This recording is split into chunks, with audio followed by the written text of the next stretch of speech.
Might as well. Bro, my hand's getting hot. For real. Your hand's getting hot? Yeah, bro. Oh, For 4 stitches, bro. I got injured at work. What happened, Like dude? 15 minutes in my shift.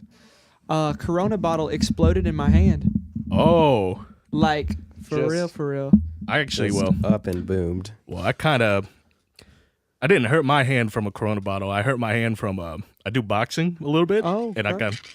and you're supposed to punch with your first and your second fingered knuckles, but I accidentally kind of swung a hook on my like forefinger and pinky on that knuckle, and you're not supposed to, and that'll mess you up. So, Bro, I was just setting it in the bottom of the cooler, and like when the bottom hit the cooler, make sure you're in the mic. all of it like rushed to the top, and then the bottle just failed and just exploded in my hand. I just pulled my hand out of the cooler. I'm like, that will not stop bleeding. Like, So where do you work? I work at Topgolf. I'm a bartender. Oh, okay. Tips? Yeah. What? You get tips? Yeah. Nice. So I guess this is the official intro, even though I don't edit any of this shit. Wait, Hey. we're recording right now? Yeah, we are. No, Yeah. this is a free-flowing conversation, Yeah, man. y'all can't get me He's talking telling about me. my busted up hand. Like, It's We talk about I anything. did that in a fight. Actually, Oh, did you fight off a bear no. in a Montana? mountain lion with his bare hands while he was biking. Yeah, man. Hello. Y'all, if y'all think I'm biking anywhere, like y'all tripping for real. Hello, Logan. Hello, Anthony. What y'all been up to? Man, just life. You know what I'm saying? Yeah. Just life, bro. That's funny because that's what Luke Crowder said too, man. That's the exact same Like, intro, I think dude. word for word. It's like, yeah, life, man. No, I heard you hydroplaned your car, or you told me that. Oh yeah, I hydroplane going down the hill. You know, What? How fast were you going, man? 30. 30? Yeah. You don't have not with the way it's been raining the past 2 days. like- you don't even have to be No, going. like dead ass. It Yeah. was raining You hard. could- It was raining hard as fuck. And then I felt my car drifting. Right, so I felt my car turning onto the curb. So I was like, okay, let me get control of the car, and I couldn't get control of it. So, boom, like it just ran into the Thank you, the dude. light bulb, and that was it. It was a wrap. It All right, was a Peter. wrap after that. R.I.P. to Red Pacifica. And I knew Pacifica? before I even got out the Peace. car, I was like, so shit. I was Oh, like, dude. That reminds me of an accident I was in like 3 years ago where I was trying to take a turn to the right, yeah. and, you know, I have to check my blind spot. So while I was checking my blind spot, somebody slammed the brakes in front of me. So I just I basically rammed into him at like full speed. And then while I was trying to get off the highway, there was another person not paying attention. So he rammed me at like 80 miles an hour. And I went flying into the brick wall.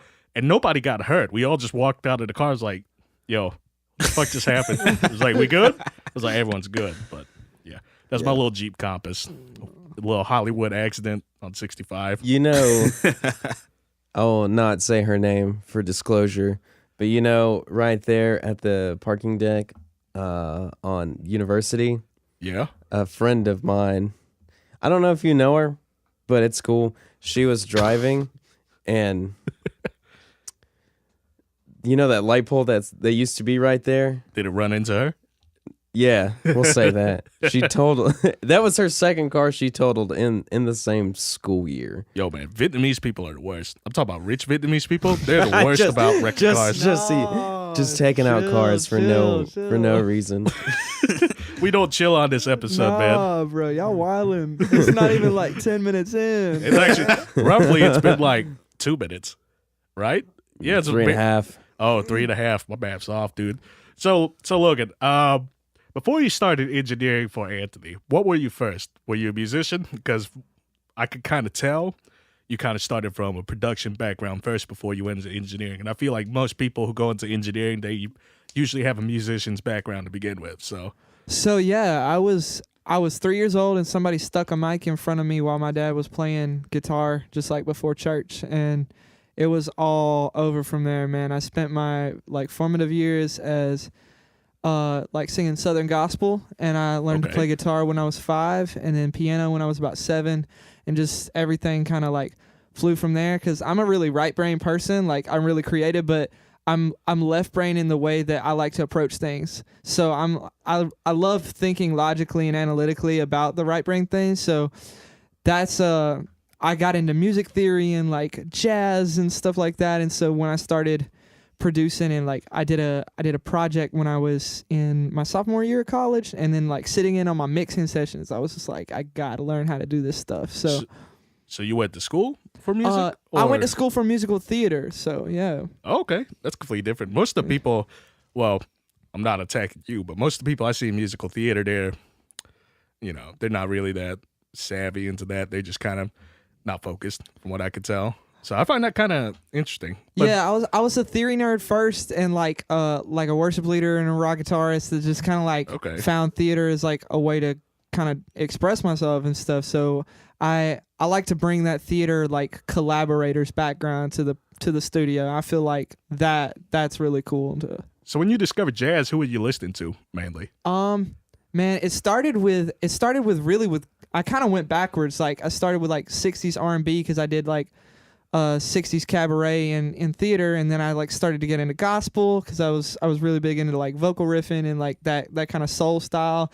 And then from gospel I got into like a little bit of jazz, and then I took a upper level jazz theory class my last year of college, and like that's when we were looking at musical theater giants like Gershwin in Berlin, and then Cole Porter, and then we got into like God forbid, like Coltrane and Miles Davis and stuff like that. Coltrane? Are you talking about like Coltrane after his giant steps, like or Coltrane? Giant Steps Coltrane, like you're that talking about stuff that that Coltrane. like you look at and you just like, I'm gonna need about 4 hours with these charts and maybe I can like start. This is off topic, but like a fascinating thing I found about Miles Davis is how, we like to talk about how a lot of artists can't stay relevant now, but Miles Davis, he stayed relevant for almost the whole time. It's freaky. If you think about it, like whether you like the way his stuff sounded or not, he was there. Oh yeah. Like from bebop to like Jimi Hendrix to kind of like the weird 90s stuff he did. He was there, dude. He's I mean, it just goes to show like when you're a musician and you know your craft and like you are innovative in your craft, like you have staying power beyond like trends. Like, do you think that's even possible now these days? Because you see some artists who could do it. Like T.I. has been around forever. What do you think of that? I think artists that have like a lot of staying power. So in my generation, like Trey Songz, Chris Brown have been like artists that have like we kind of grew up with in the early 2000s, like that have jumped in as R&B like progresses as an art form, like they have continually been like innovators in their field. I think that pop artists that will define this era is like whether or not you like their music, people like Justin Bieber, people like Halsey. I think like that's a voice that you'll be hearing like for many, many years to come. I think it's still possible, like especially now, like hip hop. Like we forget that hip hop's only been around like since 60s and 70s. Really, like Right. it's less than 100 years old. So like I think like that old head, new head kind of like where it's coming into play is like people are now just starting to go like, how far can this thing go? Like how far can we push what rap music is? Like It's funny because when people think of old heads, they think of like underground boom bap from the 90s. But Yeah. what if the old heads become like basically your old heads are now the pioneers of trap, or like people from the crunk or the dirty South era? yeah. Now they're starting to be considered old heads because it's 2019 right now. That was around when it was like crunk and dirty South. That was like early 2000s. Yeah, but that was fun, dude. I enjoyed it. I did too. That's stupid. Eddie, who did you enjoy in particular, dude? Anthony? In what era? I guess crunk and dirty South. I just thought it was funny, dude. I didn't take the music seriously. I kind of like Lil Jon. Like Lil Jon? yeah. Well, John was You like anybody with good. good ad libs though, like Lil Jon did have some crazy Bro, ad-libs, he dude. He was did, just yeah. screaming the whole time. Yeah. He was screaming with energy. That was one of my favorites for real. What was that a reflection of? That kind of music? Because usually music is a reflection of that culture, but I don't know. That time it just seemed like such a happy time because all they had to talk about was like their Lexuses, and their cars. It was just basically like just wait. It was a hard flex. Yeah. it's well, I mean, like it started like the 90s was when rap really became about the struggle, Right. and then like when we get to the 2000s, like we see like Slumdog Millionaire. Like it's like people got the glow up. Like these dope fiends were becoming incredibly rich rappers, and I mean like it starts with like Juicy and gets to, you know, Get Low. I mean like we see these like incredible come ups, and like there's a whole, like, I like to subgenreify rap sometimes, and like that late 2000s, like 2008 2009, like Rick Ross, like just rapping a bunch of brand names like Givenchy, like Givenchy, Mark Norman tuxes on my, like everything is like just a bunch of stuff that you can't even understand if it's English or something. Yo, it might be because he had to deal with all them, dude. Because rappers have sneaker deals all the time. So yeah, but I just call that whole genre like luxury rap. Like that's funny. Like Aston Martin music, like that's a luxury rap song. Oh yeah, definitely. Yeah. What? I wonder when the next genre. I wonder when that's gonna lead to like Honda Civic genre raps, dude. It's like, I mean, like that's what hipster rap kind of is. Like I've never heard of hipster rap. I never heard it called that. It's not really hipster rap, but I guess like the kind of like underground rap of like the YouTube era. Like I was a big George Watsky fan, and like Dumbfounded, and like all that was like, yeah, I'm drinking a PBR with a like a penguin snapback on my street corner, and I've got some dirty kicks on, but like I got $40 in my pocket, so it's cool. Like let's go smoke some weed. Like, I think they're just having fun with it. Kind of like how Young Gravy just has fun with his shit. Like when I hear his stuff, I just think, dude, this dude's just trolling. And he's just trying to make money and get out, dude. Because that's what the industry's like these days. I feel like it's a lot of rappers. They just go in, make their money, and get out because it's not gonna be there for very long. Yeah, in my opinion. So now to you, Anthony. What plans do you have next if you continue to kind of push your music career in a sense? What are your plans specifically? Well, I'm trying to I'm working on a tape right now called JSensei Volume 1. Okay. As far as like what I want it to be about, I really want to take my time on this because this is gonna be my first like project. So, and I've never made a project before, so I just really want to take my time on this and really put my all into it. So, are you going to try releasing a single first? Because dropping an album out of nowhere, that's like, oh no, it's way down the line. Like like I said, I want to take my time with this. So I'm working on a couple singles. Okay. And what about shows? Do you have any plans for shows? Yeah, we're actually working on some for Nashville. Okay. We're working on a couple venues out there. So. And how'd you get that hookup in Nashville? This girl Anna Claire Loftus, she's an artist out there. So Logan actually connected me to her. She's a friend of mine since high school, and like I used to play in a Southern Baptist like rock cover ensemble with her, and she went to Auburn with me as well, and then she transferred to Belmont, and then actually moved out there permanently. But she recorded a 5-track EP with me called Brevity, and I was able to like produce that whole thing for her and like guest feature rapping on one of the songs. So I was up there last week playing a show with her. So wait a second, you rap too? Yeah, bro. We have a record together, dude. Yeah. That's so funny. I can't see that, dude. You just seem like such a nice, normal guy. Nah, bro. Not saying Anthony's bad. When I snap, I'm snapping. Like on my records, I don't like to snap on my records, but like if you got me on a feature, like get it together. Like 'cause I'm like when I come on a feature, like that's like proving grounds time. So yeah. But back to Anthony, dude, I think you should be doing a lot more shows, like trying to do more shows, because it's like I compare it to kind of like stand-up comedy, right? Mm-hmm. When you go up on the stage, you're either gonna kill it or you're just gonna eat shit, one of the two, kind of way. Yeah. And it's a good way to learn what your limits are, because in a sense, you also need to know that you can't blame the crowd, because that's not their job to make the best music. That's your job, in a sense. So yeah, I mean, I'm definitely looking at more venues and stuff like that as well.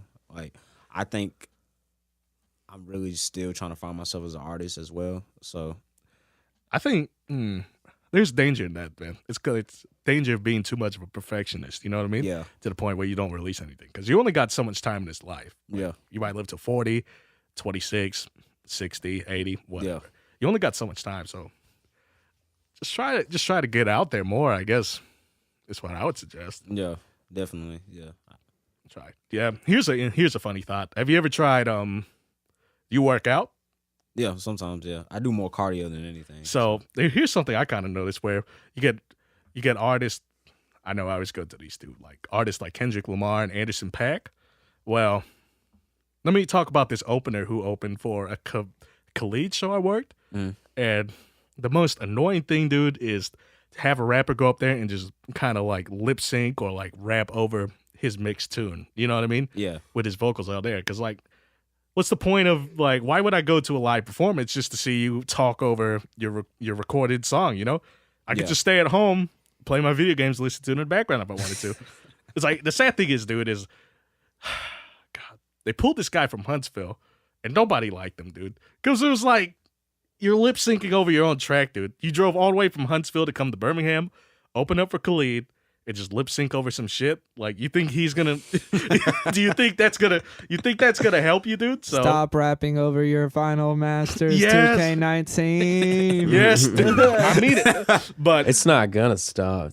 Because that's the easy. This is easy because it's so fucking- slowly happening more and more. Like, It's so the fucking new, lazy. It's the new thing. But going back to Anderson .Paak and Kendrick, you know Kendrick, he works out because a lot of his vocals or a lot of his lyrics, he's rapping his whole lyrics while going nuts on stage. And it might not seem like much, but you have to be in shape to do that. Yeah, In a definitely. sense. Kind of like dancers, in a sense. You might think, oh, they ain't doing much. Nah, they're fucking ripped. They're jacked, dude. They're absolutely insane. So, Yeah. and it might help improve writing too. I don't know. Yeah. I Just mean, suggestions. yeah, definitely, because I've done, when I did my first show, like, I was very out of breath, and I was like, this is way harder than it looks. Like, you know? Don't smoke too much either. That'll do a number on your. It'll kill your lungs, dude. Yeah. Yeah, I've never smoked cigarettes. I have smoked weed before, but I don't do it anymore though. Like, Yeah, it's super bad. That's ew. Am I the only one? Am I the only one in this room who's never smoked weed? Oh no, I know. And I never touched that. I never touched that junk. Like, I've been a singer since I was 3, so like I couldn't risk it. No, because like you'll get so winded so fast. yeah, Outside of being out of shape, but like smoking, you'll die like a few songs. Because I played with this dude who smoked a lot, and he couldn't like make it through 2 or 3 songs. And we were like, oh. Was he He was a vocalist. Yeah. Dang, dude. Then he like if you're touring a lot, yeah, you're bound to get sick. Oh yeah. The tour virus, as we called it. Tour virus. Yeah, so if you like smoking a lot and then you get sick, it's much harder to get over it, and then Yeah. you'll lose your voice, and then I gotta cancel the show. I'm gonna cancel the show because I have lung cancer. Bye bye. I will say that Big like oof. one of the bluesiest things I've ever saw. Like I was a blues musician for a long time. When I went to Memphis for the first time, I saw some dudes playing in the park, and like they're like, "Hey, so and so, come up and sing us one. Like, come and play some harp."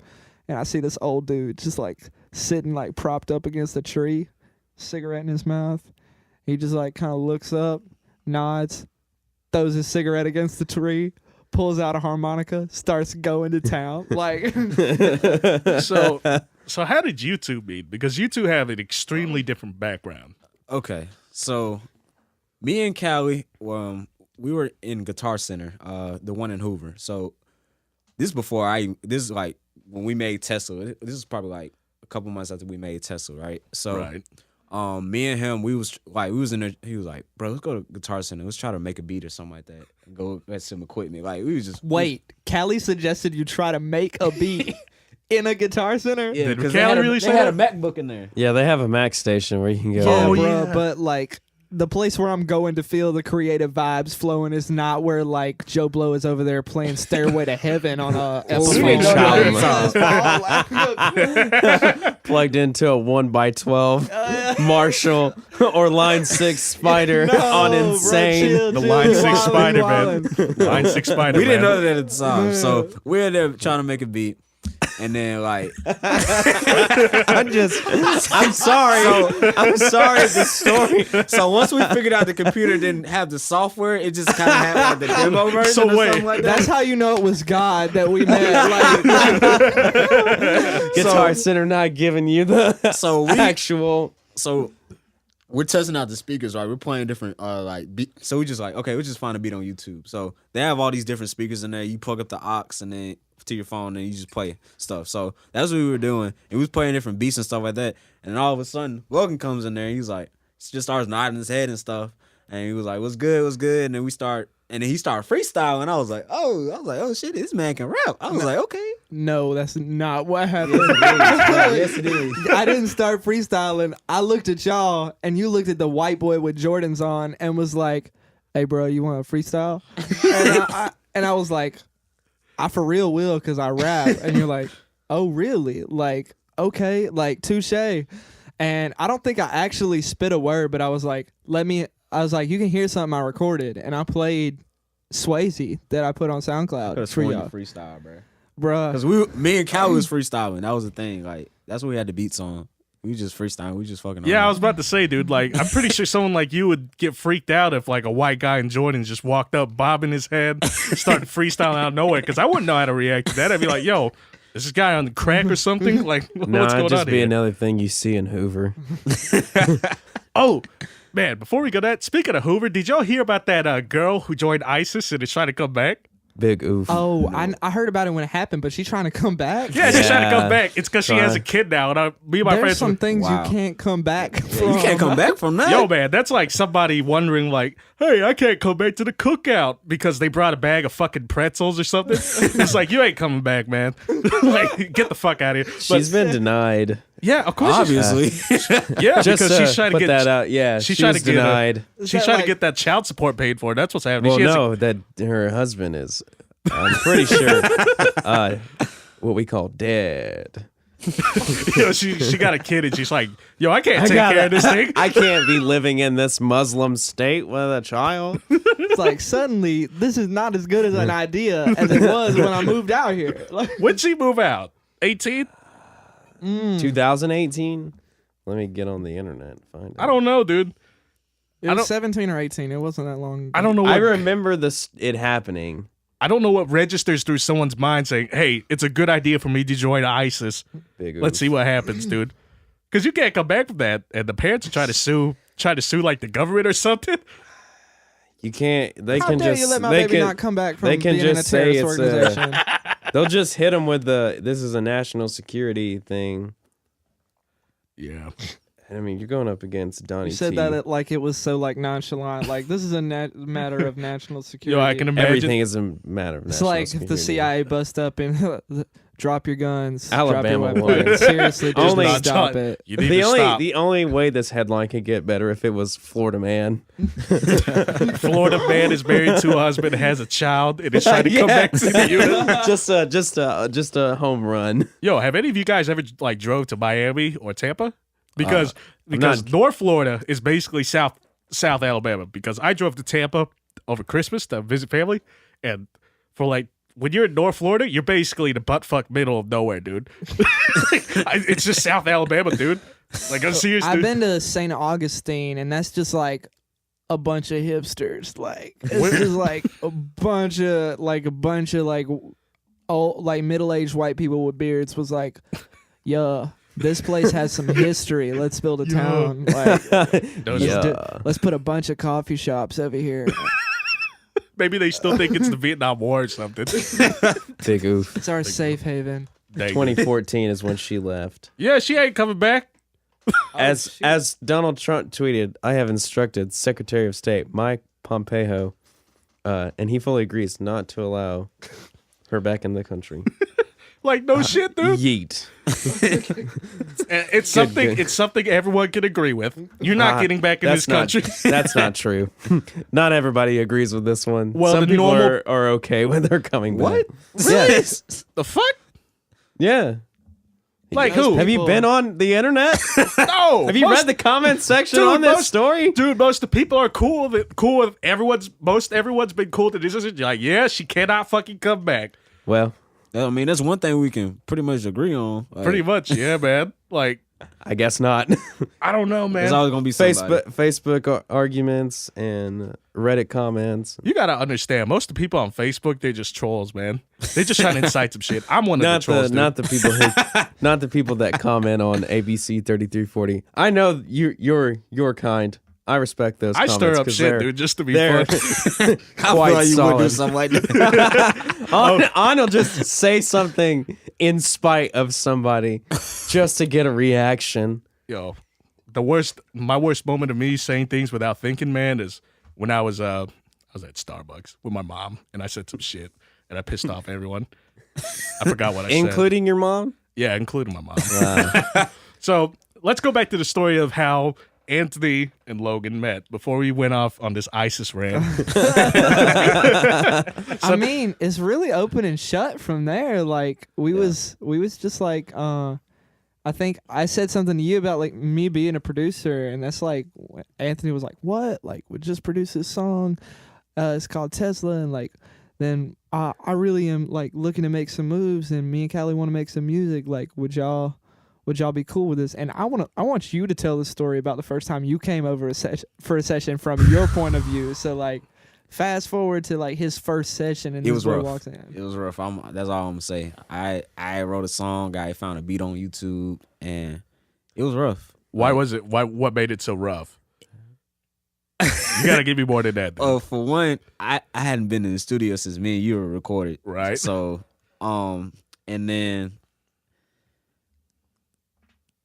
I wasn't in a mental state to record, so I was just like, okay, like this sound good. I got a 5 beat. I'm just gonna go in here. I'm gonna kill it. Like, and then no, it didn't happen that way. Never works that way. I've heard this story. I've experienced this story. I've also experienced from the story. probably more from your point of view. Yeah, I'm like, all right, like let's gain stage, like let's get everything set. Oh boy, That's so It's funny. it's like just kind of like, all right. I was like, it's not like the song was bad or like, I was just like, he just kind of seems like he's like not convinced or like. I know it was our first time meeting too, so I was like, this is probably a really new situation. And I was like, bro, what if we just like started from scratch? Like, let's make a beat. And that actually, I think like the first beat we made together turned into Tell Him I'm Good, Yeah, tell him. which is his first release since Tesla. Right. And then I featured on it with him. So I find it funny how all three engineers' response is completely different. You're like, oh boy. Logan here's oh boy. I sit here and is like, oh shit. And Josh here sitting here is like, not this again. But that's I think having that unique bond of not necessarily, how do I say this? I'm assuming that was a free session, right? Was it? oh yeah. Yeah. So there's a certain bond you have when you work with someone and you're there for the whole time. Because me, when I worked, I was only able to work, for money essentially, because I was under work play. So there's a certain bond I wasn't able to make with the artist, like in terms of starting from ground zero, making the beats, and going from there. That I would really want to. I think that's good that Anthony finally found, a producer / engineer who's gonna work with you and kind of help you grow from there, because that's how most good duos start off, like mixed Yeah. by Ali and Top Dog Entertainment, or anyone out of Top Dog. Yeah. Ali and Kendrick, basically. They kind Definitely. of started off that way as well. Yeah, and the relationship between us it's not really forced or anything. It's just it's just organic. Like we hang out outside the studio, like we That's go even out, better. like have fun, like go to clubs, stuff Catch like us that. at 10 Roof. Yeah, we go to 10 Roof all the time. So I didn't know clubs were still a thing here, man. yeah, Club. I would never clubs, go. Like more. Would never go clubbing with my clients.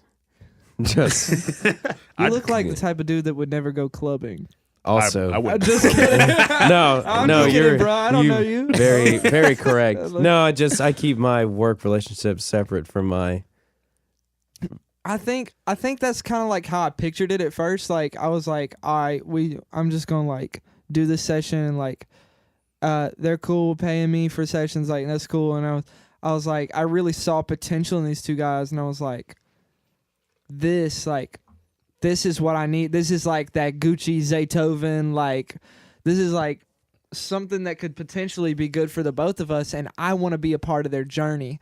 So it was like a couple months in, and I was like y'all, I don't want to charge y'all for sessions because I don't want to make it hard on y'all to get to me. Like I want to create with you guys, and then I want us to all reap the profits together, and I want us to forge like a family and a team here that's gonna, I might not produce every one of your records, but every one of your records will, like, I will be promoting them and telling people about them. And like, all right, I've told them, I was like, I have my strengths as a producer. I have my weaknesses. Like if y'all find something that y'all want to do for a particular project that just somebody does better, like go do that. But like, we're all going to eat together. Yeah. That's good because I've tried to have that relationship with some of my artists, and it can go either way. You probably know that as well. And unfortunately, some of my relationships, with the artists I was trying to work up and bring up with, it kind of went the other way.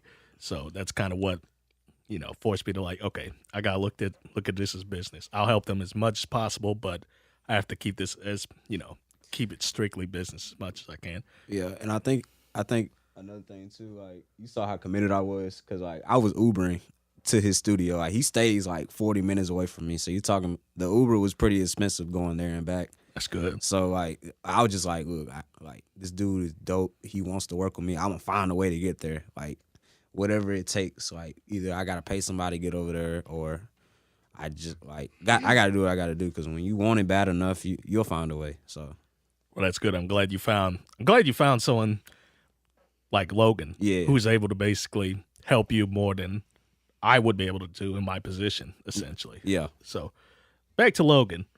What program do you work in, dude? And what plugins you got? Oh, Logic Pro X. Logic. Big Logic guy. That's good. That's real. I see you're a Pro Tools guy, so Josh and I are Pro Tools. I don't mind Logic for making stuff, but as far as, mixing and, tracking, Pro Tools was the go-to for me. Logic's my preferred MIDI stuff. Like if we're doing programming and synthesizer stuff, I'll pull out Logic before I'll use Pro Tools. So now my first project that I recorded when I was a sophomore in college, like it was all done with Pro Tools, and I wasn't really a producer on it. I was just more kind of like an arranger. Like I was a big creative mind behind it. Right. So when I started with Logic, I did FL for a little while. Because you have to make beats, you at least have to do one beat in FL. It's a requirement. I mean, like, it really is a cool DAW, but I just find that my brain works really well linearly, like left to right, start to finish, and Pro Tools and Logic are those DAWs. Like Ableton gives me a headache just looking at it because I can't think of sections of a song in like different clips and scenes, and like I can't chop things up and like that. And kudos to those people who can, because Ableton is an extremely, extremely powerful DAW. But Logic is just like one of those things, is like I can get my ideas on paper. People say that routing in Logic is hard, but it's really, I don't know, like it's the only DAW that I really know how to route really well in, so it's not super hard. It's awkward. For me, it's awkward just coming out strictly from a Pro Tools background where it's like a click, click, and it's there. Logic will route things for you, and I always forget that it does that, and then I'll not realize it, and I'll be like, what is that sound coming? Why am I hearing delay? And I'll be like sifting through. If you've got like 30 synth tracks going for a project or whatever. That's another big thing, is we don't have big track counts. Like I've never had a track over 50 tracks. Oh. I'm like, I've done some 200. The most I ever done was like a 62. I've spilled some, like just mashing banks over so I can find everything. To me, like, I don't know, like I'm not a sound designer. My three plugins that you have to know is compression, EQ, and delay. I mean, compression, EQ, and reverb. Like we live and we die by those three plugins in my book. So I'm more of like, which some of these EDM guys will like be like, "You're not a producer, you just use a bunch of presets." Like, so my strength is as an arranger. My strength is as an arranger and a musical mind and a theory nerd. So like, I'm gonna do something weird with chords that you've never heard before, but it might be the same DJ Mustard pluck that you've heard 1,000 times. So for me, it's more like I'm gonna start just scrolling through Omnisphere, or I have Keyscape, which Omnisphere is good. Oh, Man. Keyscape is so sick. Keyscape is the dopest. So I love Keyscape, and I also have Trillion. So like that's like the holy grail of the 3 Spectrasonics plugins, like Omnisphere, Keyscape, and Trillion. And so I just start with some sounds and just like kind of start working, and then pull up some ultra beat instances and tracks, and just kind of throw some drums in. And a big thing to me is groove, because Anthony will tell you, as much as I like producing trap, what is like my secret love? Like, but like what specifically? Like, you like them like. I'm trying to think. How do I You know two what need to it is. reevaluate your partnership. No, I know that. I just can't describe it. Like, it's just like. Is it pocket? In a way?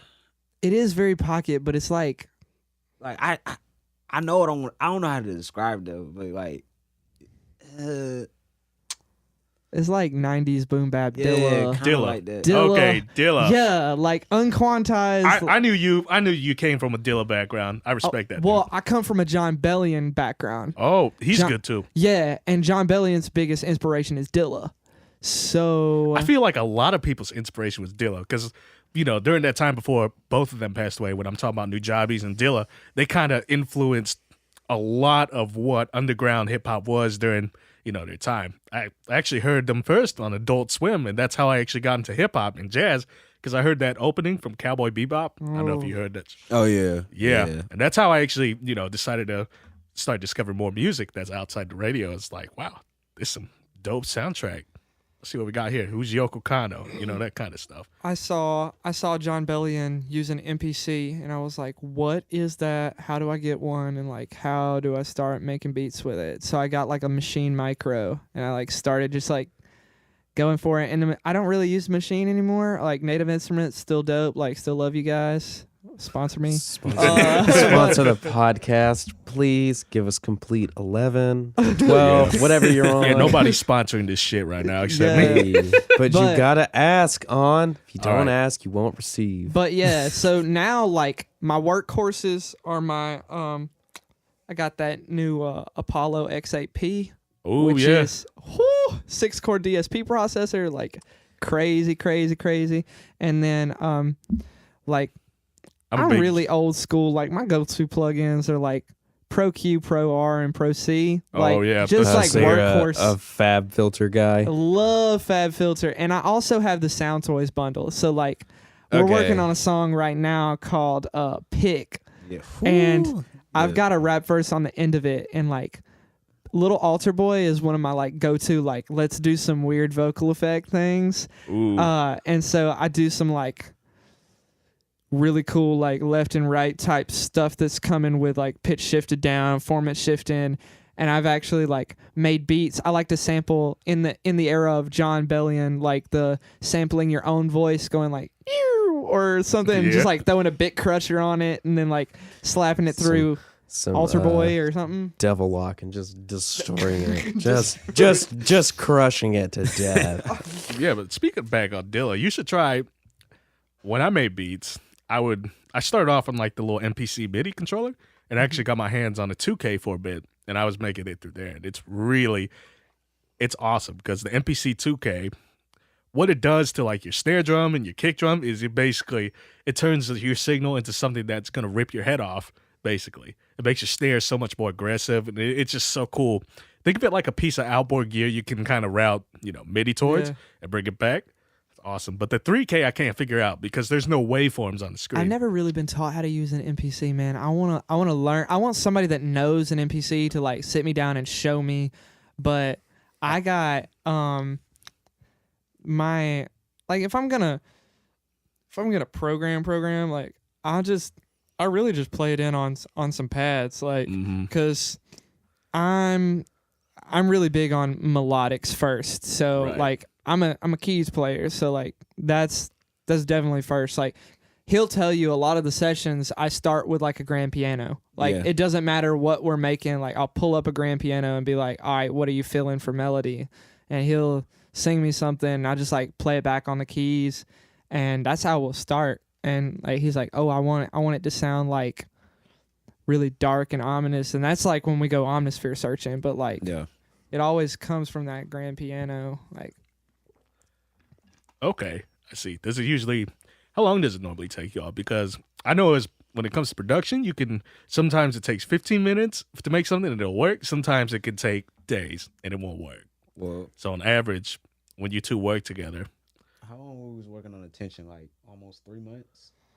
yeah, I think the beat was done pretty early on. Like the ideas were set. I had a buddy come over and add like one element that he like that really like filled space in the first part of the song. And you know, as I hear the lyrics and as I hear more and more like how I'm engineering it, like I'll be like, oh well, this would be really cool if we had like a riser here or something. Like those transitional effects and stuff really come in later, I think. But like we'll make a beat in, you know, 30-45 minutes, and like I'll send it to him just like an MP3 on email, and Yeah, he'll like a take loop. that home and start, and then I won't mix it or anything. I'll just like slap a limiter on it so that it's loud enough for him to hear, and then he'll come back and be like, oh, I've got this song to it. So Yeah. I see. So it's kind of like a step up. You're building from the ground process. Yeah. kinda. Yeah. Send the foundation and then just working. I see. So about the UAD though, since you got the Apollo 8PX or 8XP, What's- X8P, yeah. what's your go-to plugin? Oh man, I haven't had it for super long, but I'm an 1176 fanboy.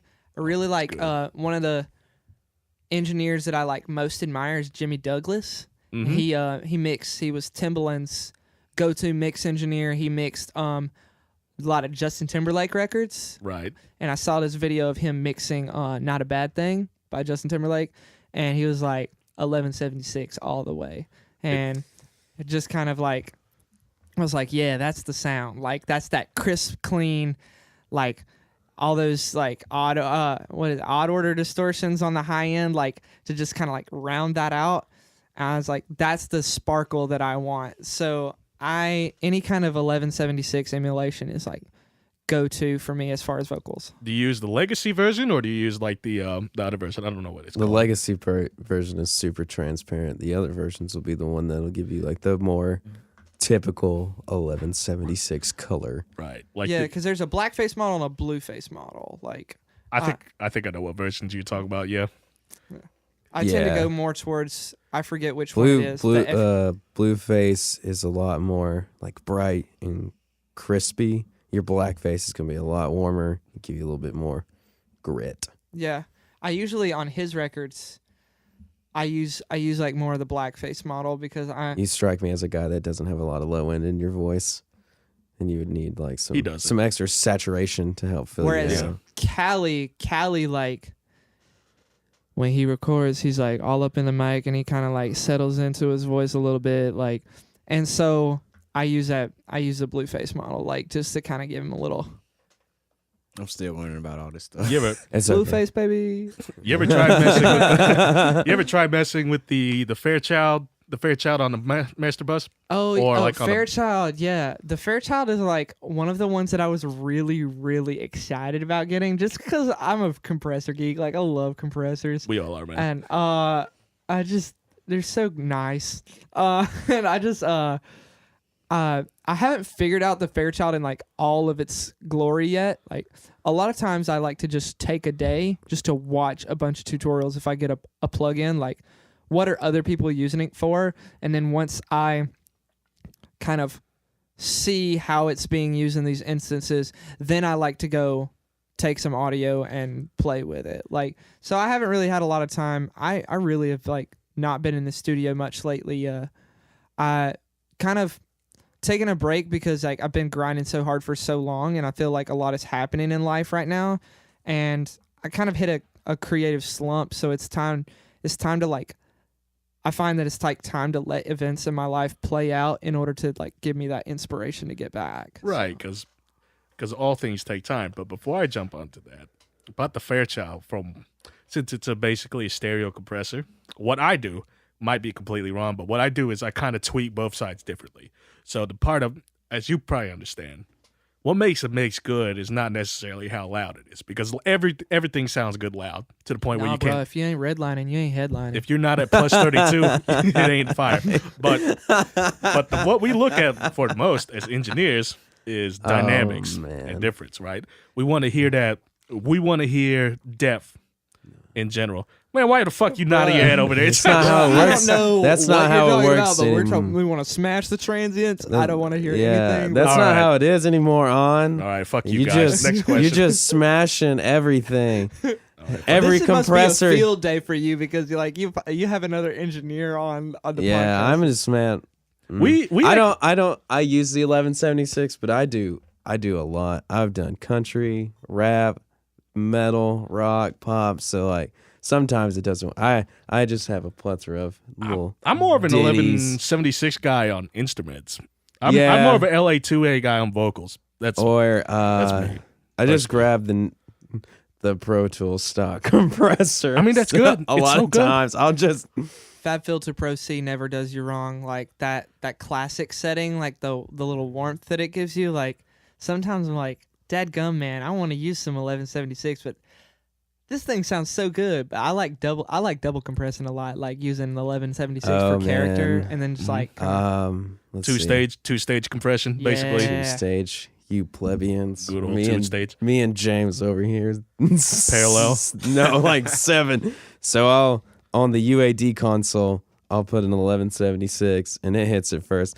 Then my Avalon hits it, and then I'll hit it on the channel, and then then the vocal bus will get a compressor, and then my mix bus gets one. But they're all at like, 1.5 to 1. So it levels out eventually, but I don't know, it just works. I like the tube tech, the analog. I like the analog tube tech compressor better than the plugin. Yeah, if it's an important session, I'll go downstairs and run the vocal through James's tube tech. Oh, when I was in New York, I love that thing, dude. If you get a chance to use a tube tech, you'll never go back. Tube tech is, oh man. What was I gonna go on about before I started talking about compression? Before I started talking about the Fairchild 670. I think it was like. Are you using the need 660 or the 670? I'm more of a fan of the 670. Man, I would have to look, man. It's been a hot second. I do like the 670 though. I know you weren't asking me, Josh, but I was. It was an open question for those who know. You said secret sauce plugin. Isotope trash too. Sausage factory. Isotope trash too. Trash too. Yes, all day. Trash too. His vocals, all his ad libs get trash too. Like Yeah. And Trash was the plug-in that Jimmy Douglas used to get the sexy back vocals. So okay. Yeah. I'm not a big Jimmy Isotope Douglas, fan, man. just because I don't like the mastering suite thing that they. Not that it's not cool. I use Ozone 8 on everything.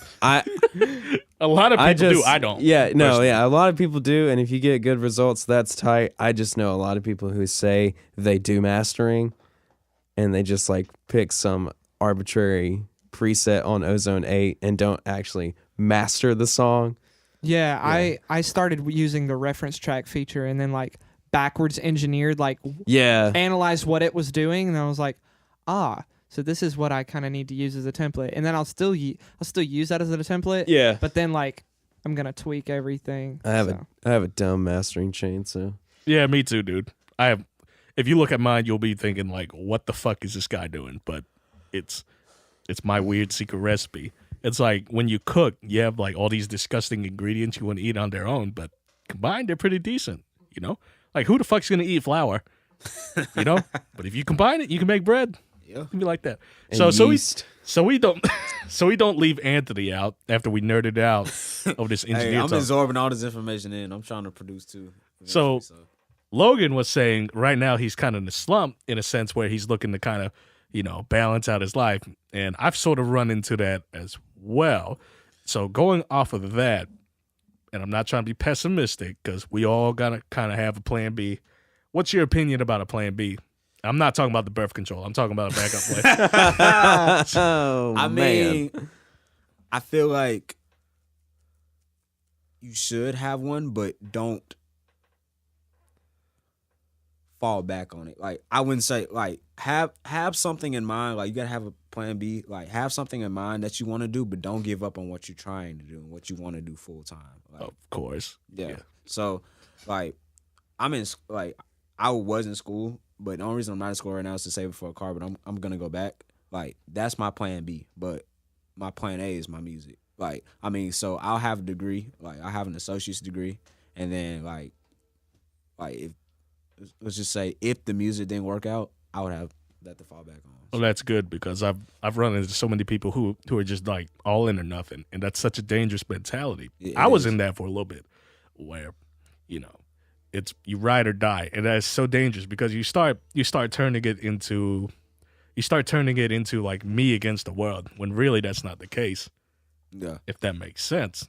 So, and plus sometimes you need to go back on that plan B to get further where you need to go. Like me, in my case, I thought I was going to be just a studio rat the whole time. But in actual reality, what I want to do is not just be a studio rat. I actually want to own, my own studio because you hear of studios closing down all the time. Yeah. Right? And then there's engineers, well, they can't, they don't have a place to work out at anymore because they don't own the gear.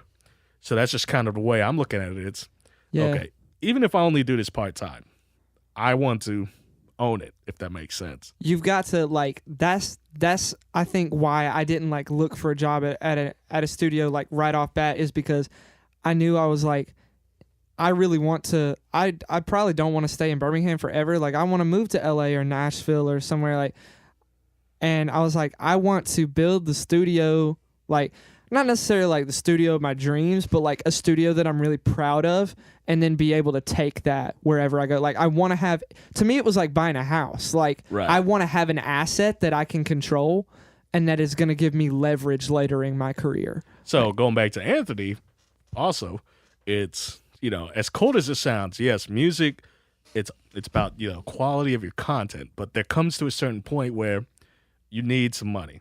Go through. Yeah. As messed up as that sounds. Yeah, True, because you need there's a lot of aspects in the business that that people don't realize. Yeah, and I was figuring as I started making more music, I started figuring that out more and more that it takes a lot just to put out one song. You don't just put out a song and then just leave it. You got to put in promotion. Distribute it. Yeah, definitely. Promotion is probably one of the most expensive parts of a song because you have to pay. Sometimes you got to pay people to promote your song. There are more places than SoundCloud to promote definitely, your records. Definitely, yeah. SoundCloud rappers.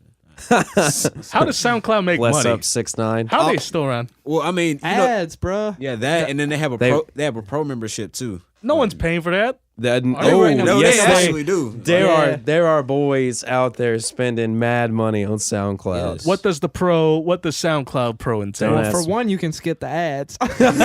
So it's basically like Spotify Premium or Apple Music. Amazing. No ads. I can listen to somebody talk about how they hate their mom on Xanax without hearing an ad about how to train your dragon. Holy shit. This is revolutionary. I want to listen to Tekashi the SoundCloud in Pro. prison.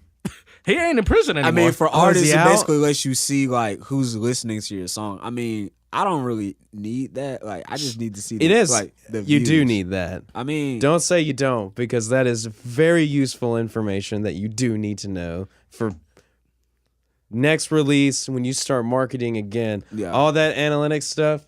I always recommend my artists get somebody that's business minded, because your boy doesn't know any of that. So, but I've got buddies who all have marketing degrees from UAB, so I just send them our analytics and be like, hey, what do we need to do? And they'll give us a couple of pages of yada yada yada. Throw them $100, pay them for their time. Yeah. And then you get better work. That's enough. That's another thing. Is if you, I I straight up front, like, my theater degree really taught me to like value my labor, and like that's the best thing that you can do is like, you know, I'm working for these guys, like a lot of times like I don't charge them for a lot of their studio sessions because I want the placement, like, but they're in turn taking that and, you know, throwing me back love for it, and they're like, we're shopping each other around, and they're able to spend that money, you know, with, you know, a really good photographer or a really good somebody that can shoot a really dope visual. And when you're able to pay people something, like even if it's like, bro, here's $40, here's $50, like you're able to build relationships with people because it's not about money, but to give somebody something for their work shows you that you value it. It shows a certain level of respect. Definitely. That you respect their time, because time is one of the most valuable currencies you have. And you don't It's get not that money. back, so. Exactly. So, yeah. I remember when I started engineering, I was getting a lot of people who wouldn't pay me, and that was rough for a time. I also smuggled people in and out of UAB for a bit. Anthony did it? No, you weren't part of that group. No, I don't think so. I don't think so. So, Logan, what I used to do is I used to smuggle artists in and out of UAB for like $20 sessions and mixes when I was first starting 5 years ago. And I stopped because it got out of hand when I had one night where I was just, you know, wanted to make a big, you know, everyone just come over, record. Are we rolling? We are rolling. So the problem was, right, there's a fraternity and a sorority downstairs.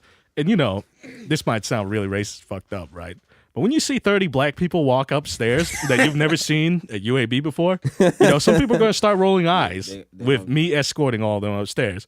So I was saying, okay, this is getting out of control because, you know, some of them were, you know. But it's the stew on. I got to pull up with my boys. Yeah, they pulled up with too One many guy boys. brings 6 other people. Oh, And I that don't- guy brings 6 other people. Yeah, I don't get it. I think that's what I told you, Anthony. I was like, yo, when we do sessions, I don't want to deal with like these your degenerate homies. I just want to deal with with Is the that why? work. Is that why you say? Is that the reason? Because like the UAB thing happened, or Yes, okay. It also just Yes. gets I gets understand really now. out of hand. yeah, it So does. if you're trying to work and you've got 6 other dudes who are just Or 29. just gassed. yeah. I mean, personally, I don't like a lot of people in my studio sessions either, because when I'm creating, I don't need a whole bunch of opinions, you know. So Oh, dude, I got so mad at this one guy throwing an opinion one time. It was when I made a beat for this artist, and he said, "Oh, the beat's too slow, man." I just turned around and said, "Do you even know what a fucking piano looks like?" And I just turned around and went back to work. And he just stopped talking the rest of the night, dude. I felt so bad about it afterwards because he just looked in total defeat. I didn't mean to come off the. Well, I did. Let's not lie here. Like It really do be like that. I see now. I haven't had any like really bad experiences like with people bringing people over.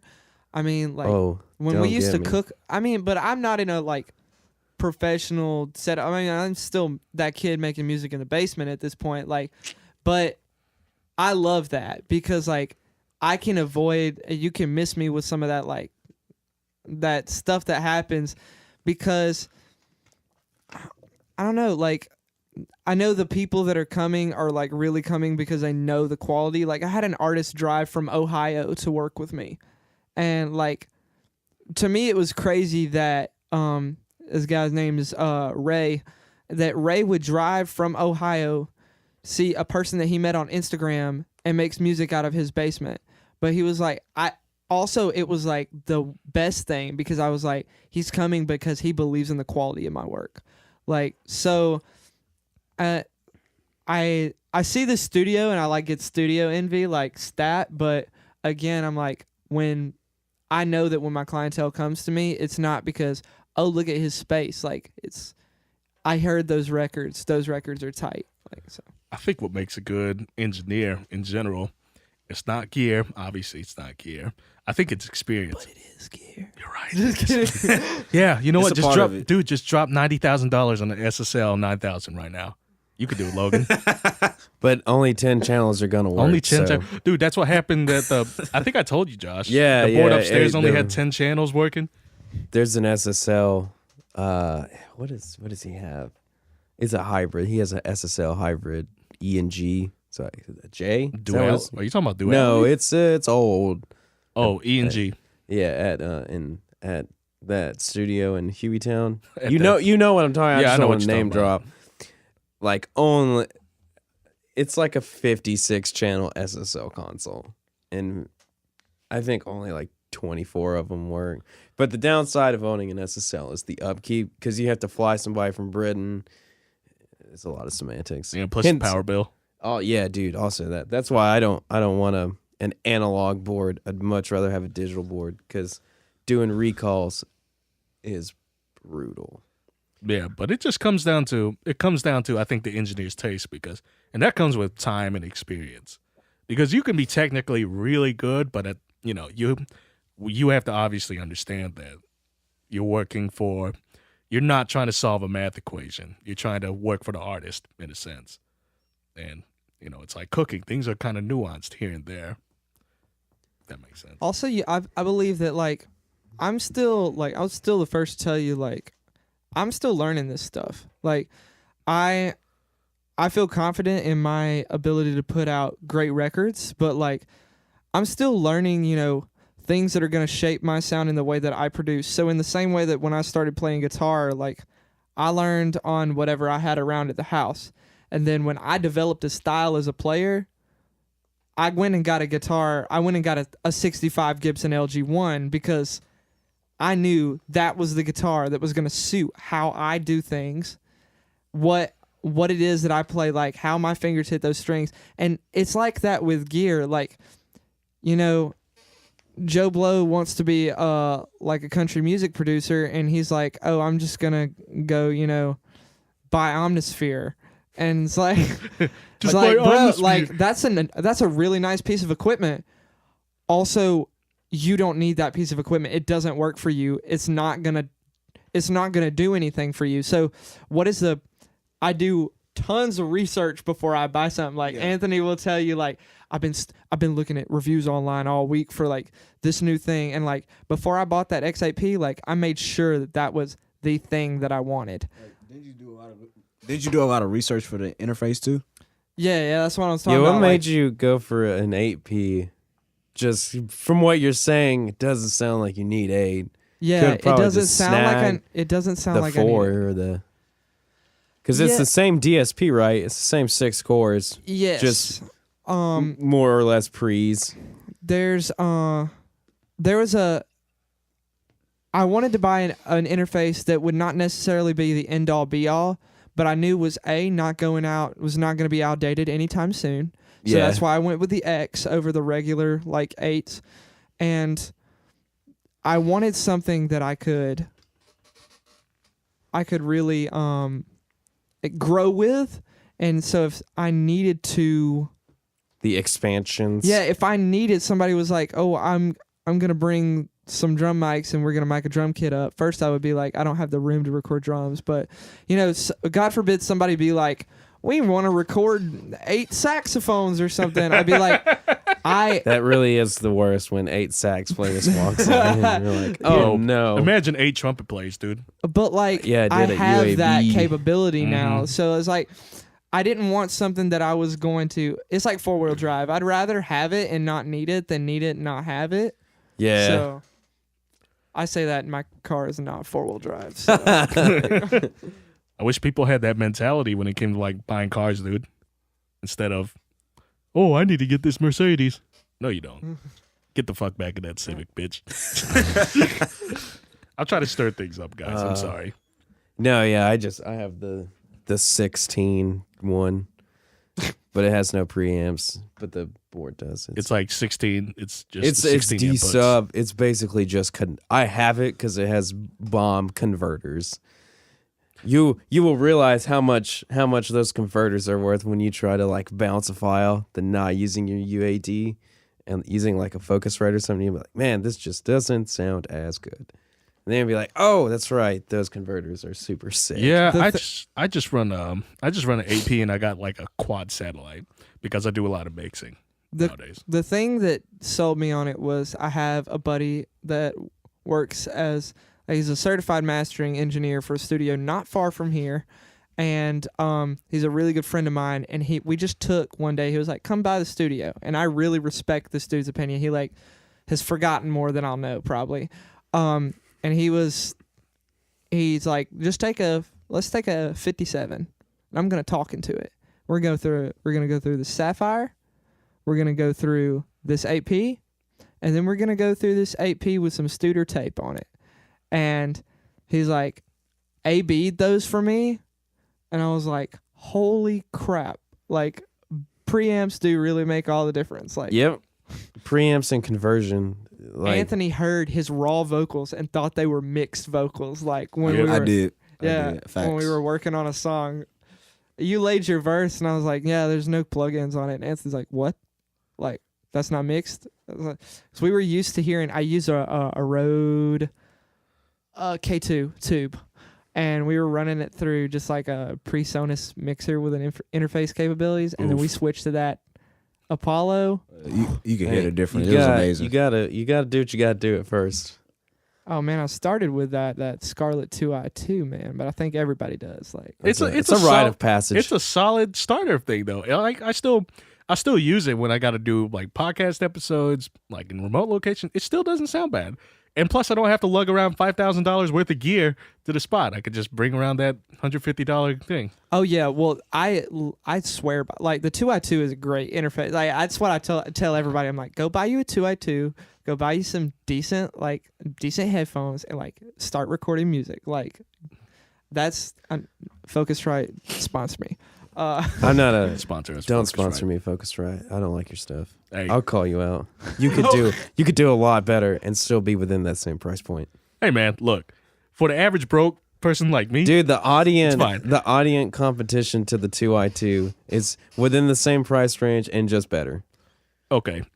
I feel like we've been leaving. But it's red though. It's red. But it's red, Mom. But it's Mom. Yo, so we keep leaving Anthony out, so let's stop this engineer I'm conversation. absorbing all this information I'm gonna put man. flame stickers on my 2i2 now. Or Check it I'm out. just gonna do a picture of Guy Fieri. Holy shit. Man, I'm gonna gotta throw something out there. Y'all heard about this Jussie Smollett story, dude? Oh my god. Yo, I can't believe he did. yo, that. you guys say, what do you guys say about it, man? Man, why would you go through all that trouble? Like, was he trying to prove a point or what? Like, He's Yo, not no. the first person to do it. You know, Yo. there's an Olympian that you know how Hey. stupid you know how stupid he looks right now and feels like. Yo, man, it's like, well, he got arrested. yeah, so- these two. And then he used the actors from the show from Empire to you, bro. Yo, you expect me to believe someone's running around with bleach and sub-zero temperature in Chicago I mean, 2 in the I- morning at Subway? I could. And It is pouring it on them? Chicago. What the fuck? I didn't believe it for a second, dude. And people start jumping on that shit. Kind of like, Covington High School. I don't know if you heard about that one either. I just heard about it. Okay, so here's how the story went, right? The story went that it was basically, it was the perfect setup. It was this kid, had a MAGA hat on, and he was just sitting there grinning with Native American guy from Vietnam War. That was that angle. And it from what everyone reacted, right? Everyone reacted basically say, oh, look at this smug motherfucker just like smiling and looking at this Native American Indian guy as a sign of disrespect. But a few days later, the real story came out that there was another group involved behind the Native American guy. It was like 4 black extreme Muslims calling like that group of kids a bunch of faggots and they're going to go burn in hell or something. So, Wow. and then the Native American guy walked up and the kid up front, like, being called a faggot, saying he's going to die in hell, with now this man just chanting in front of him. He didn't know what to do. So when that came out, like some journalists pulled back in a sense. And I think that's just ridiculous how, I don't know, how easily people are kind of, I don't want to say triggered because that's just such a easy cop out, but outraged in a sense. It's also like, it's like you put on a MAGA hat and you instantly like become a like you're not a 16-year-old anymore. Like it's like he suddenly became like 35 and like Ted Cruz. yeah, and like he suddenly became like the symbol for like oppressionism and white supremacy when like 16-year-old kid, like this kid's still figuring out who he is. Well, like it's funny that you say the red MAGA hat because have you seen those hats on they're selling hats that are like red. They have the same white text, but it just says "Made you look." Have you seen those hats? It's funny. It's funny because it's like people. That's a Spencer's hat. That's a Spencer's hat. Yeah, it's right next to the dildos. Oh. So, but Ew.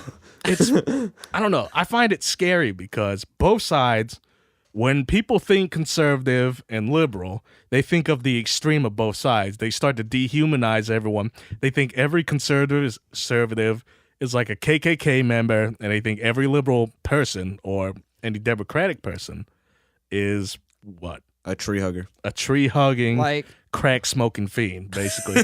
And that's Crack so smoking. And No, that's- I know who they are. They're outside. oh, they're right by my truck. Chill. I just feel like that's so y'all make me dangerous. want to go check on my car now. No, it's straight. This area's been, I don't want to say whitewashed, but I was gonna say, I was like, we're good here. This is like gentrified Birmingham. It's like, Like, it used to not be, but it's been. We are good now. Didn't someone get mugged outside of this studio one day? I mean, He said maybe. Baby. and I got it on video camera, and I had to give the footage to the cops. Did they catch the guy? I don't know. Logan's really uncomfortable right now. He's like, oh shit. no. I It was realized, all right. I was the same way when I first started working here. My mom didn't like me. My mom didn't like me booking sessions past like 6 p.m. Oh man. I like.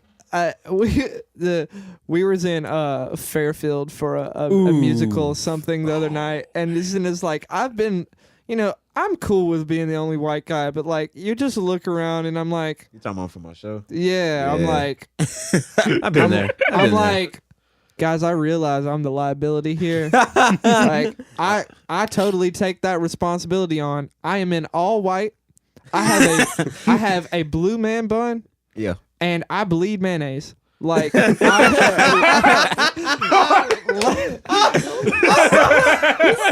like, it's totally cool. Y'all just let me know what you need. Like, It was like, as long as you don't say nothing stupid, we good. Because I want to leave out of here in one piece. You know what I'm saying? So I don't know. I've had to play some shows like that where you show up and you're like, oh, okay, I get it now. Do you think Asians are kind of looked at the same way? Like if they're the only one in the room? I feel like people when they look when it's like one white guy in a room of blacks, it's like, oh, look at him. When it's Asian, it's like, what the fuck is he doing? And those guys, it's like, should Is he be everybody studying? copying off him? It's like, is everyone copying of him? as a white person, you're either like, I feel like if I'm the one white guy in the room, I'm either like the shrimp, or I'm like, everybody looks at me with like some respect because they're like, he had to do something to get here. Like, like he must have been through something to get here, or like there's a reason why he's sitting in this room. And to me, I credit that to like, yeah, because I'm a producer, like, because I'm a part of this, like, I'm a part of this culture, but not by like I was born into it, but because I chose hip hop. Like, so, but I feel like you're either like looked at as like the weak man, or like you're given like some sort of respect. Like people realize like, oh, he really wants this. It is funny when dudes walk up in the studio and they come up the stairs. If I don't meet them at the door, and they'll just be like, "Are you Josh?" Yeah, Yeah, I got that a lot because yeah, some, and they're just like, "Oh, so you're the guy that like will mix all of our beats and make them 808 slam." It's like, yeah, it's just like hardcore music. Kick drums, gotta hit hard, and snare. but technically you weren't the only white person at the place though. Anthony coming in I with, brought "Hey." that white girl. There was a white girl. That was a white girl, but like, Yeah, I brought a white. What's that brought- shrug, Logan? What does that mean, dude? So I mean, nobody. she was the liability there. She was the Because liability. everybody, I got more scared for her than him because like he cool. I didn't know what she was gonna do because She didn't know if she had because experience. she was scared. She was like, "Are there gonna be like guns and stuff?" I was like, "I don't know." Yo, or it's gonna end up being I'll like be that. honest. If you have to ask that question, You probably need to Probably. stay at home. Or it's gonna if end you're up s- like if that's one of those, people are gonna be strapped. I was That's like, just I mean, a fact. I mean, look, I mean, look, I was like, look, all I'm gonna tell you is, it's Fairfield. It's gonna be a bunch of hood people here, you know. Just so expect. God, just expect imagine, it. dude. Imagine They're here's- gonna be some. ta-ta. I mean, the dude, I was like, the guy told me there's gonna be security, but you know, like, but you know, They're gonna bring their own security. like, hey, all I gotta say is, don't stray far from me. Don't stray far from the group. Stay with us. You'll be good. yo, imagine if Like, Hangout Don't Fest was make held any in bad Fairfield. decisions. Yo, imagine if Hangout Fest was held in Fairfield. Y'all heard about that? Y'all heard about the story, the Kendrick Lamar thing, right? Where the girl came up, started saying like the hard, like the N-word. It's like, what? I'm not cool enough to And say he that. was like, should we have stayed on? I was like, no, take her down. Take her down. Imagine if it was he in did Fairfield. that, and Oh then god, that'd be a riot, bro.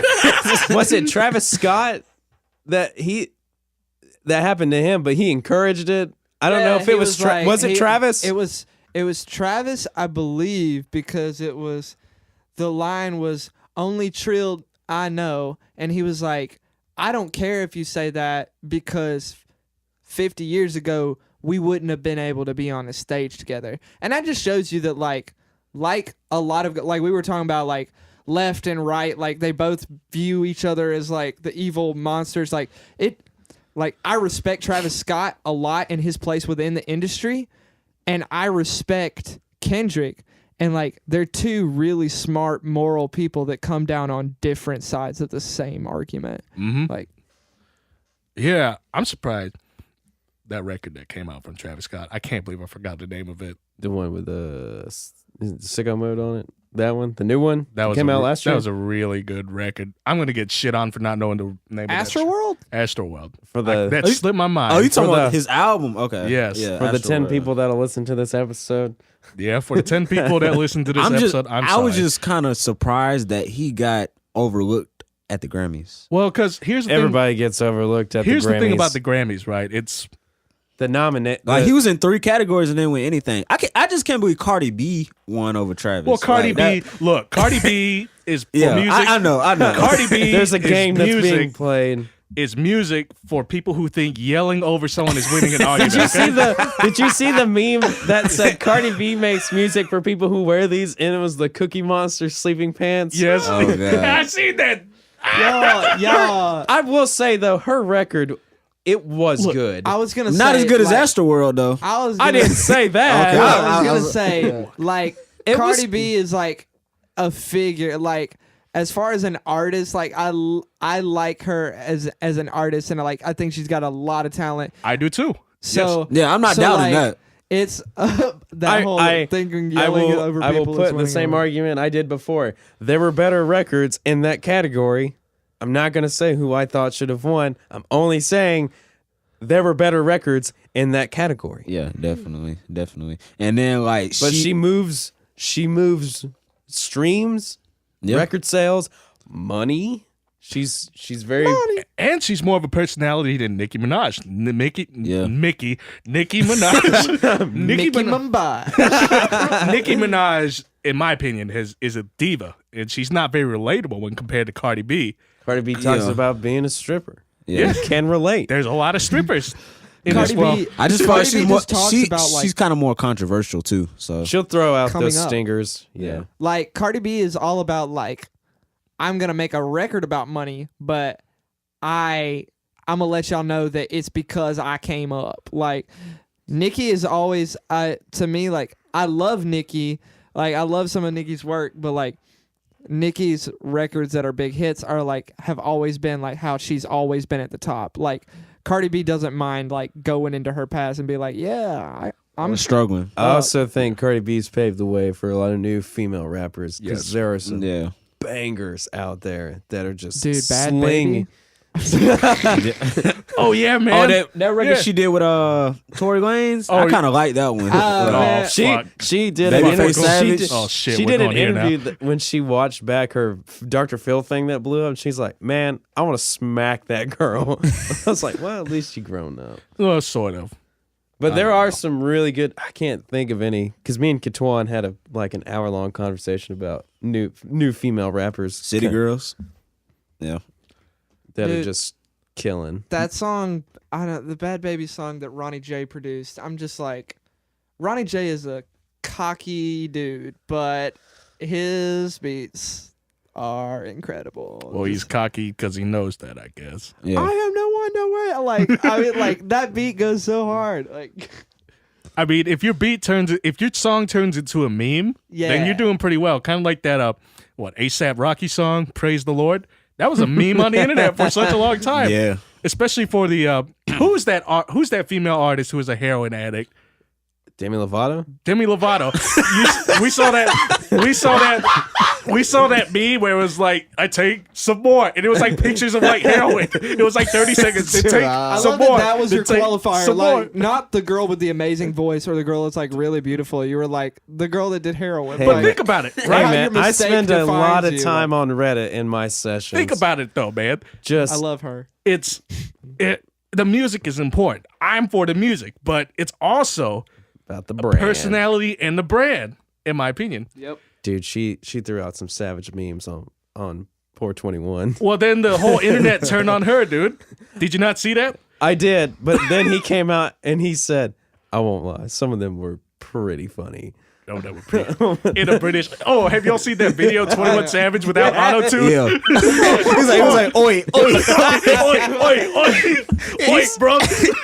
No, It's so great. No, that he was like, I got he's 1, 2, using 3, this- 4, 5, 6, 7, 8. It was like, you all right? You okay? You all right? In the background, it's like, speaking of that whole like 21 thing, did y'all see when Chris Brown posted that same video and then Offset commented up under that, and then they had that whole like beef? I didn't not- see that. I don't like Chris Brown. I caught a glance of it, but please tell me and the listeners what Not happened. that I Okay, don't like so, his music. I just- Chris Brown had posted that same video that everybody else was posting, and then Offset, they've been beefing. Like Migos and Chris Brown have been beefing for a minute. So is it real beef or is it Or is- I need more sales Well, beef? apparently Quavo was talking to Karrueche, Chris Brown's ex-girlfriend, a while ago, and then they got in a fight at BET Awards. And Why then am I not they- surprised it's a fight with Yeah. Chris Brown? Because it's Chris Brown. And he keep going. He's got Anthony? like So 15 they got in the assault altercation. charges. So they just don't make music, which kind of makes me sad because I like both of them, and they were making really good music together. Like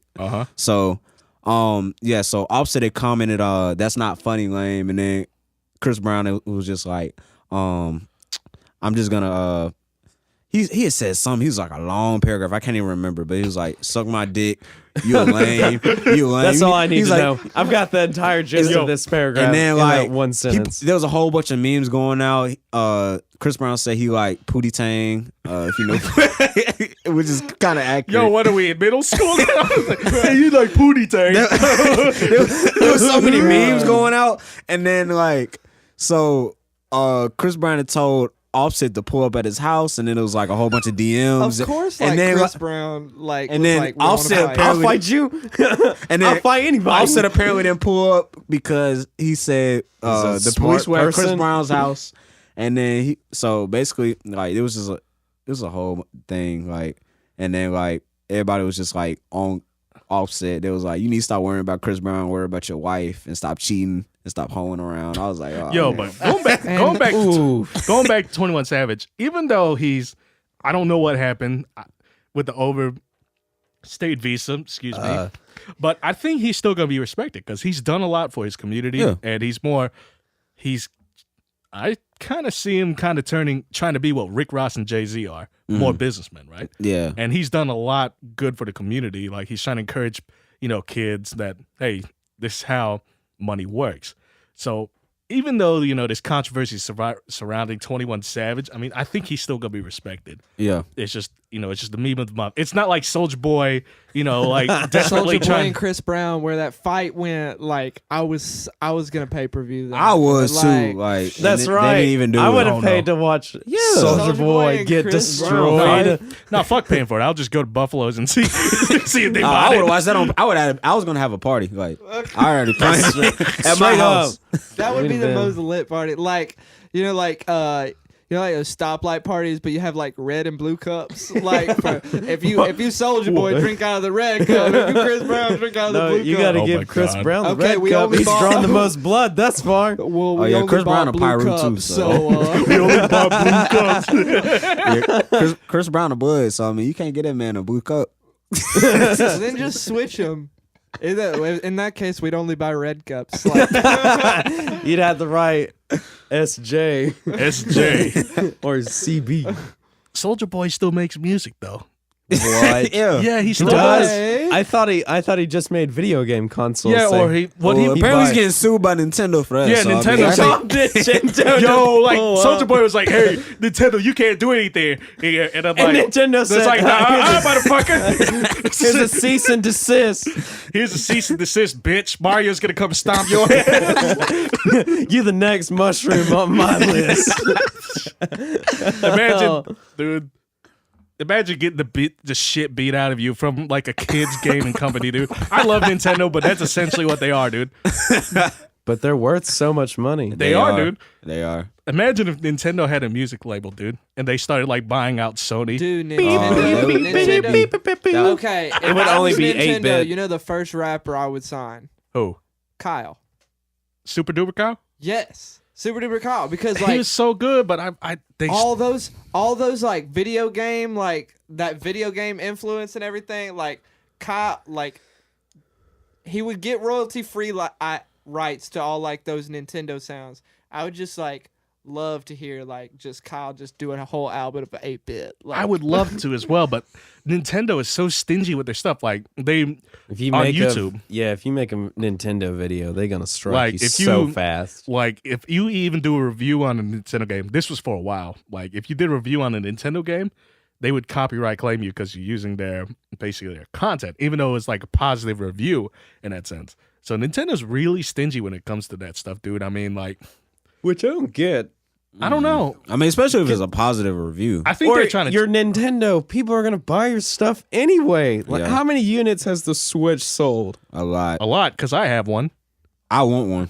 how many units is sold? A lot. What was that other No, meme? a Oh, lot. dude, I saw another 21 Savage meme. It was like, this is what he meant when he said he had shooters in red, and it's like a picture from the American Revolution. Like, really sold it. There's another one that said like, this is what 21 Savage meant when he said 5'5", she's my ride or die. And it's just like Queen, the Queen. And I was like, holy shit, It's Oh, cool that man. he'll lean into these memes dude. because if he does, he's gotten so much free publicity out of this terrible situation.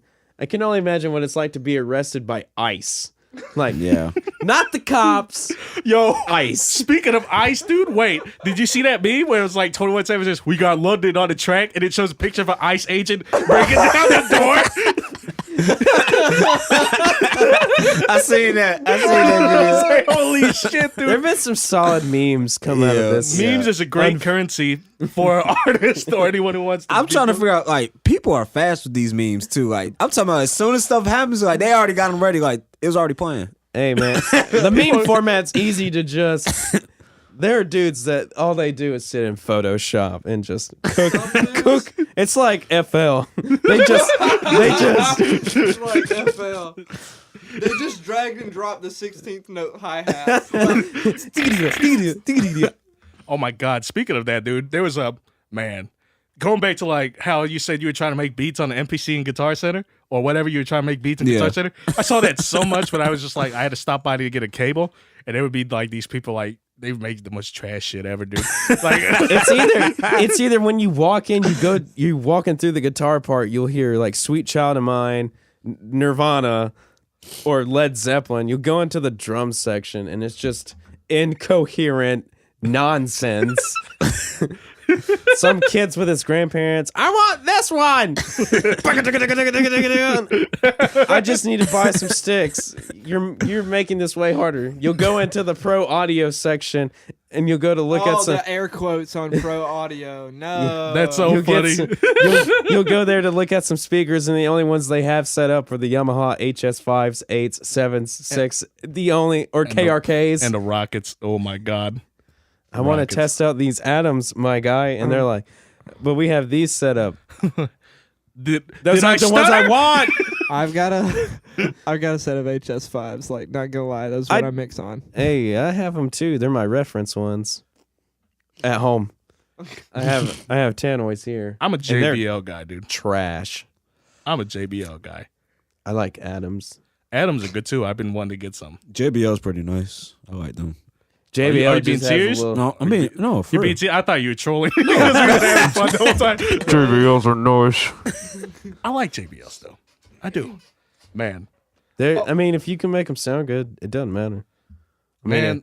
the ultimates are some Neumanns. I want some Neumann. Yes. But we need to get off this engineering topic because we're gonna leave Anthony out. Yeah, I'm gonna put up a counter every time you say we're gonna leave Anthony out. I think I said it 3 times. It's been about 3 times. About 3 times. I think the whole first hour is Anthony's just sitting there absorbing. He's I'm just like a sponge, man. I'm just absorbing all this information. Yo, but speaking of deals, did you know, like, this is completely random, but I heard about this. Did you know Under Armour's stock dropped by 3% when Kevin Durant said no kid wants to play in these? Yo, The dude. tarantula. Yo, that's why, dude. I don't know, dude. I think that's the danger of like Twitter, man. It's like, because we're like in this day, we're so connected, right?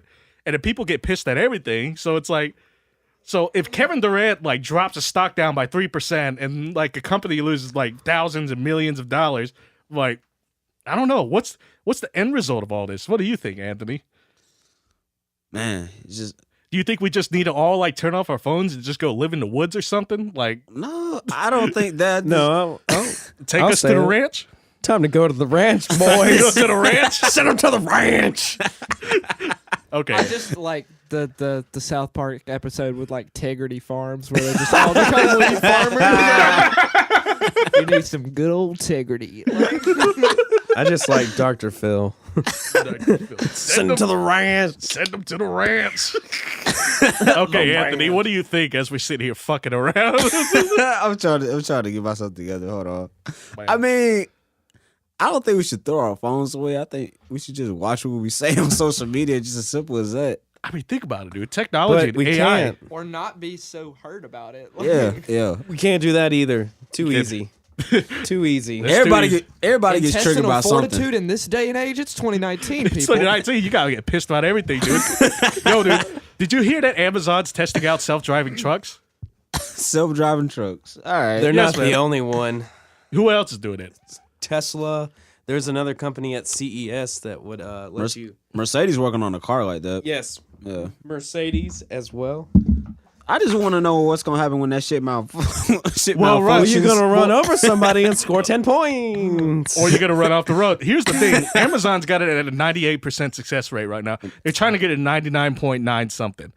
Okay, you got that 0.0%. I mean, It does, because what's gonna happen is as soon as like you're asleep in the car driving, and you feel this slight bump, and you're like, oh, what was that? And you're gonna look back, and some poor body is on the ground. That family's gonna sue you and that company, and you gotta settle because it's like You gotta you gotta settle. You can't fight that. No, but here's the thing, though. Here's the thing about like automated self-driving trucks, right? Is they don't go to sleep. Drivers go to sleep. yeah. Truckers have like a 14, I think 12-hour driving limit during the day. 10. 10? Yeah. Okay. It's 10 hours. So think about it, man. Think of all these, like, now the truck drivers are going to be pissed too because now their jobs are at risk. So everyone's getting fucking pissed. Not necessarily, because you still have to. It's going to be a law that somebody has to be in the vehicle. Yeah. To control the. In Here's case, what they do. Their Here's what they're wages doing. get cut, though. Here's what they're doing, though.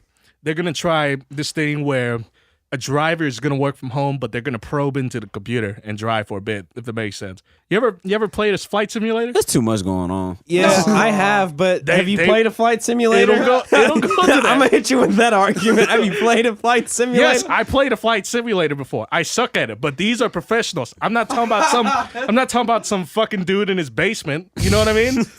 But here's Dude, what, have you ever seen a truck driver like?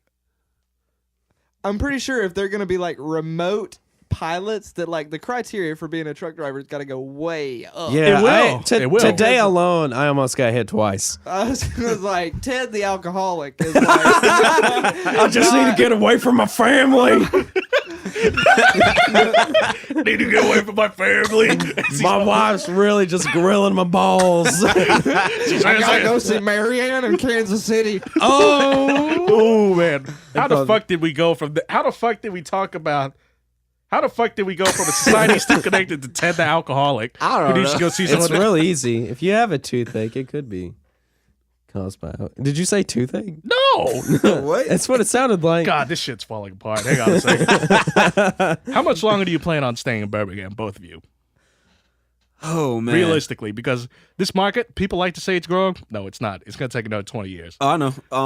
I want to be out of here in the next 2 to 3 years. Honestly. Where to? Cali. California. Yeah. I know. Everybody goes to I know some Cali. people. I've made some connections out there. So, Like, if you're allowed to talk about it. well, I mean, it's just mostly like I know like a couple models out there, and then I know a couple producers. You know who Swaco the Child is? I've heard. Yeah, he's up and coming. I've talked to him a couple times on Instagram. On the DMs. On the DMs. Yeah, this up and coming model named Jaden Edge. She was just in Lil Xan's video, and then she's done a couple. He's still videos. alive? Yeah, and then she did a video with. She was in one of Blueface's videos too. I've not listened to Blueface. I'm not either. Blueface, baby. Blueface is coming up. Yeah, I'm just gonna say that. He's coming up. That doesn't make him talented. I mean, we're not Like, saying that. I mean, there are a lot of we can- people- I mean, like, I'm one of those people that's like, if we're going to talk about rapping technicality alone, I'm like, I'll step up to the mic. Like, we can start beef. Like, to me, if you don't have the technical ability, it doesn't matter if you're making like mumble rap music, like this air quotes mumble rap. Like, if you're making modern rap music, like Young Thug is lyrically insane. Like, you may not like his music, but you cannot doubt his technical ability. Blueface I'm not saying he's doesn't have any talent, but like he hasn't shown that he has any technical ability. Like, Well, now we run into the problem where I think know. he's just capitalizing on a market that's easy to capitalize on And to then make that's the- some I think- quick money. I think another thing too is his flow. He has a very different flow from any other rapper that's really came out. It's almost you can. Oh, I see not Logan. being on beat. Like, Yeah, it's kind of like Anthony, E40. you know how you It's like to kinda record E40. things in like small segments. Anthony That's how you Fantano, have to. Not good. Yeah, like Anthony likes to keep everything clean in the studio. Anthony likes to like record a line here, dude. That's how you have to do this, dude. Just to get like, you have to do that line like 20 times just to get a take, like something that he probably doesn't even like.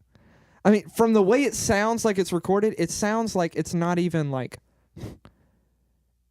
that he just sits there and like says it, and they like nudge it to something that sounds correct. So, you know, like so Rude, going to the business side of it, look, artists and music for a lot of big hip hop guys, it's turned into how much money can we get out of you before people start lot. giving the fuck out of you? A lot. That's the label game now. I don't think I think they're only writing like 360 deals now. Just it's like, oh, this kid's got 30,000 followers on Instagram. He can kind of rap. Oh, he made a diss track that's got 2 million views on YouTube in like 3 days. Get him. We'll sign him for a couple of years. And Right. then once we've milked him for all the money he's worth and he's on cocaine, drop him. I've seen that happen so many times. There's the turnover rate from Universal is absolutely insane. Just It's ridiculous. It's like just shoot them all dead. Got your money. Get the fuck out of here. Crap, crap. That kind of stuff. You know what I mean? it's rough. It's like rough. They're finding all these kids that have some form of talent, but have 30,000 followers on Instagram. They'll build them up, drop a record or two, and be like, oh, all right, we've milked you for about as much as we're gonna get out of you. Move along. Next guy. It's weird because it's like when it comes to consumers of music and the business guys, it's a weird vicious cycle because how do I say this? Okay, labels, they're getting money off the artist, and if the consumers like the product, even if it's shit, well, from a business standpoint, you're gonna have to keep pushing that. And then, this music, it's weird because it's like it's a weird reflection of this society. We were talking about Dirty South and crunk, how it's like, it's the celebration of wealth. And now, these days, since mental health is, such a big thing, it's now the celebration of how fucked up we are. Would you agree or disagree of how most hip hop is lucid dreams? Man, right. Like, did 2 Chainz just like pop into this mic like right quick? Like, I mean, like, true. Because look, like XXXTentacion, right? He was like he was a voice for a lot of people going through some hard stuff, and I'm not disregarding what he did, but I feel like the music of these days, it's a reflection of, it's now a celebration of we're so fucked up kind of deal. Yeah. And that's pretty dangerous in my opinion. Yeah. And I don't know where it's going to go from here. I don't either. It can go anywhere. Because like, from the business standpoint, it's like, yeah, they see money. They're going to keep pushing that way because they got to maximize profit. There's nothing wrong with that. And I don't know. I just feel like, this type of music plus, the amount of social media that people use, it's really bad for the mind. And eventually, I don't know. I'm just going on a tangent, dude. A lot of the like younger kids that come into the studio are like hardcore into like X and 6ix9ine and like that scene of SoundCloud rap that exploded like 2 years ago, and like all their songs are like that. I'm so messed up and I hate my life. I want to kill myself. And I'm just getting like hard flashbacks to my middle school days listening to emo. It's like, man, wow. It really like rap is the new rock. Like, I mean, like rap is the new pop music. Like the message, everybody's like, the message is so different. Like the message is just like changing mediums. It's the same thing. You're just, instead of breakdowns, it's 808s. Yeah. Because all the dudes. Slide 808s, though. Yeah. Whoa. If you don't Bro, throw I'm gonna a sample metal that. zone, if you I'm don't gonna- throw a metal zone on that 808, are you even a real producer? Decapitator. That's right. Me, Decapitator. Hey, Anthony. So, I mean, shoot. We were, man, and now I'm thinking about Decapitator on 808s. I'm On just punish. like cranking the drive Just up. punish, click punish, and turn it all the way up. You, like, me and you talk a lot about like, how your music is like, seems to be of this era, but like, we're trying so hard not to play into like drug culture because like all of us agree that like that's whack and like that's not the voice that we need to hear. Yeah. And like There's enough of that going on right now, so it's so you're not hard another- that, like you're- it's so you're not hard to Advocating for perks and Zans? nah. It's stupid. Well, this podcast has been cut short. FBI, open up! That's not really my thing. Like, Thank you. I think it's stupid in a way. And I'm not. You're not talking about beating your lady either? Look, Josh, let me try to make a coherent thought for once. So, I feel like there are better ways to, whatever you're going through in life, people need to stop fucking comparing themselves to other people, and they need to go exercise or pick up a hobby, because what a lot of people are falling into is, why they're doing all these drugs and all this shit that's not helping them whatsoever. It's because they don't know how to relieve stress in a way. God, I lost my fucking train of thought, Josh. God damn it. But I didn't do that. That's you. That's me. Yes, all I know. on you, my That's guy. all on me. All on No, I can't tell you how many songs I've recorded or sitting on my hard drive or some other hard drive at my house that's just laced, in all sense of that word, with just, drug references and, yeah, I think 40s guns. I mean, that's what all music is. If you boil it down to its basic form, guns, drugs, and sex. That's true. It just Country, we talk about shotguns. Oh yeah, country music. With my it's- Winchester. Instead of Glocks, it's 12 gauges. My Winchester. Rock instead of perks, it's heroin. Instead of like like bad and bougie, it's like tan leg, freckle face, like Undressing. sipping on a Bud Light. I don't know. I've heard some rappers throw out some Bud Light, and Bud. Sipping on a Coors. I got my tall boy, Got my tall boy. some 40s. But they're talking about 40 ounces. Wait, yeah, some 40s. I thought they were talking because there are guns that are 40s. 40 ACP. 45. Yeah, but we're talking about like handles. Oh, Yeah. okay. I see. I got confused for a bit. Anthony's out. He's Bartender. done. Bartender He's out. left. He's gone. Welcome Man, back, Anthony. we make fun of Anthony for his drink selection. Well, God. actually, Callie does, but Callie, I get on my ass about that shit. no, don't let nobody. No, I mean I'm gonna drink what I want to drink. Confidential, like it's it. No matter if it got fruit in it or not, it'll still. Do I'm that. gonna drink what I want to drink. I will take a mango pineapple Shirley, please. I don't really drink that much. I don't drink that much either, man. I like my stuff to take like juice. You know what I'm saying? I don't want no hardcore. Can I get a alcohol, high man. C, please? Man, Can I get a see. Can I I would get a really selection? love it if you would give me some Hawaiian punch. God, what were those drinks that came in those like little plastic bottles? I used to love. Little hugs, the little barrels, Yes, little hugs. yes. Yeah, those were good. I used to steal those from my classmates. That's how much I On liked was thug before thug was cool. them. Man, dude. What else I got on this list? This happens to me every time, dude. We have 2 hours of straight fun, and then I run into a wall, dude. Has it been 2 hours? We're close. Are we like trying to hit a certain mark here? Or? No, not really. It's just some podcasts go really well. Like I did an episode with Josh and We're our friend Drew, and we almost went for 3 hours. yeah, but that was more me and Drew just going on rant.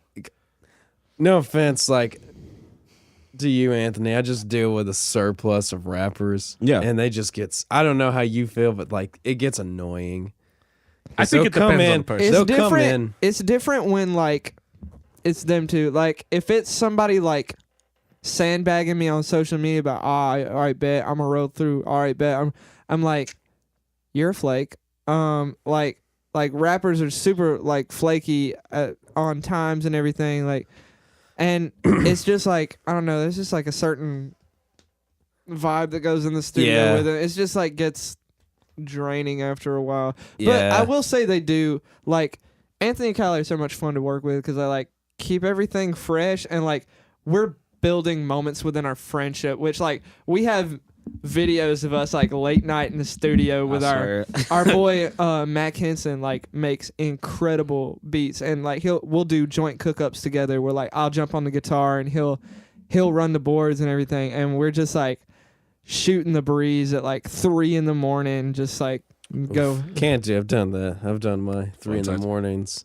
I would- I'm out of that life. Man, what you were talking about, Logan, I used to do that with my friend Dante.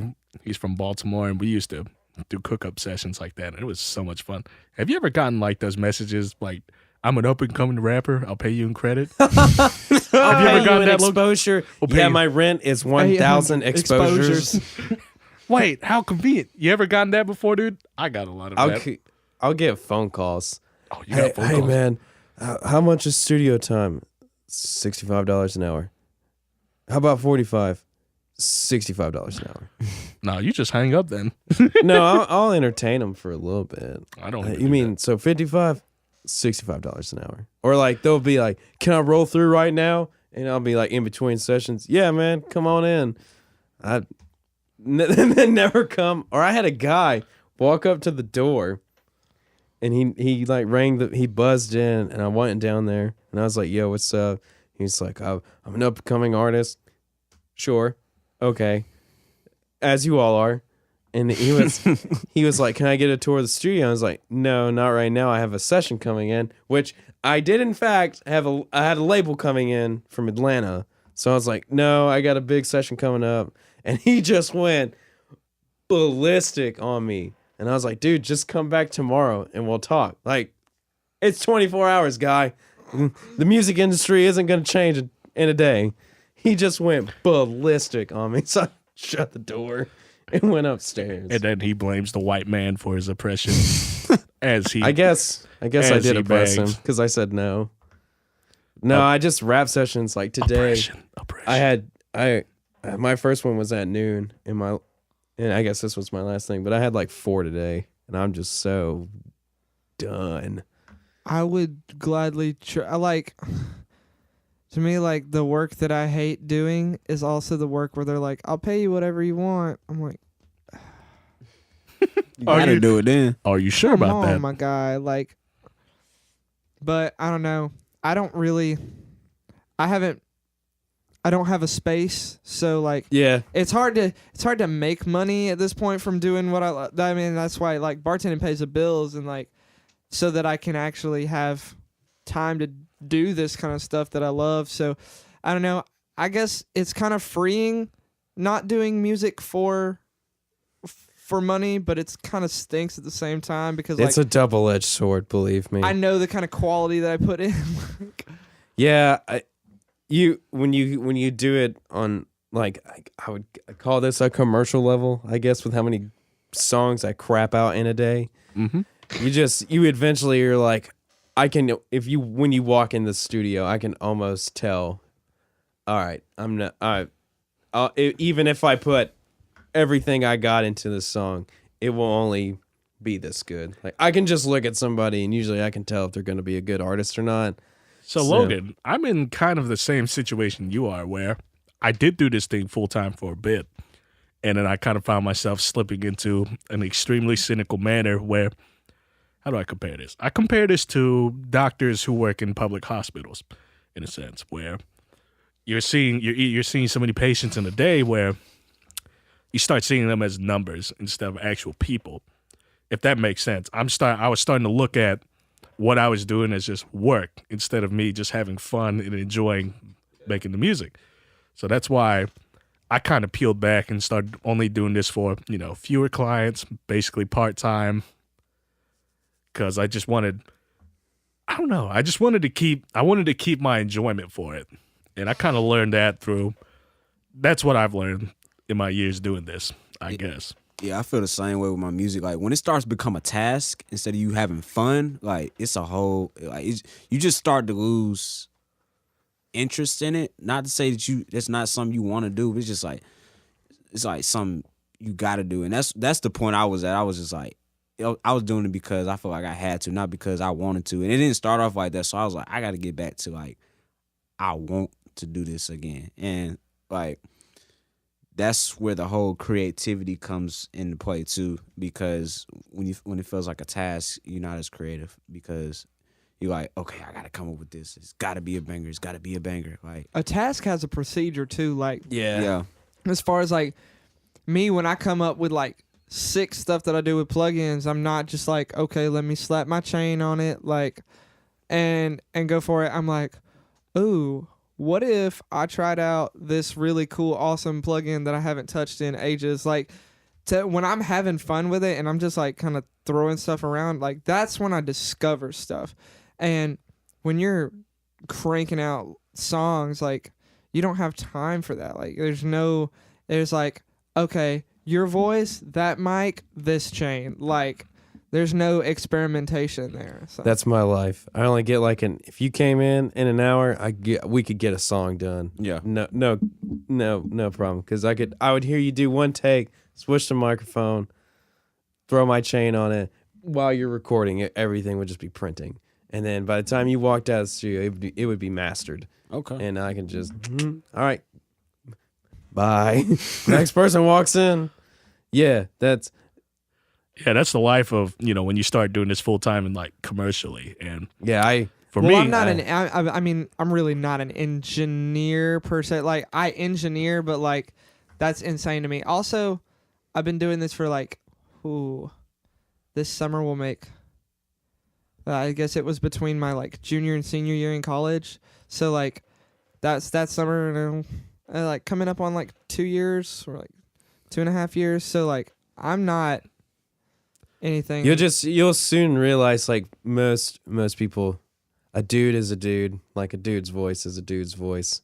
You can cut the same frequencies, hit it with the same compressors, and it'll basic. Most dudes are real basic, for lack of a better word. They want their caramel macchiato, so you just give them their caramel macchiato Man. and move on to the. I have clients where I sink more time into them. Like I have ones that I like that I go when they play shows. I run sound for them. Like I'm their sound guy. I go to all their meetings.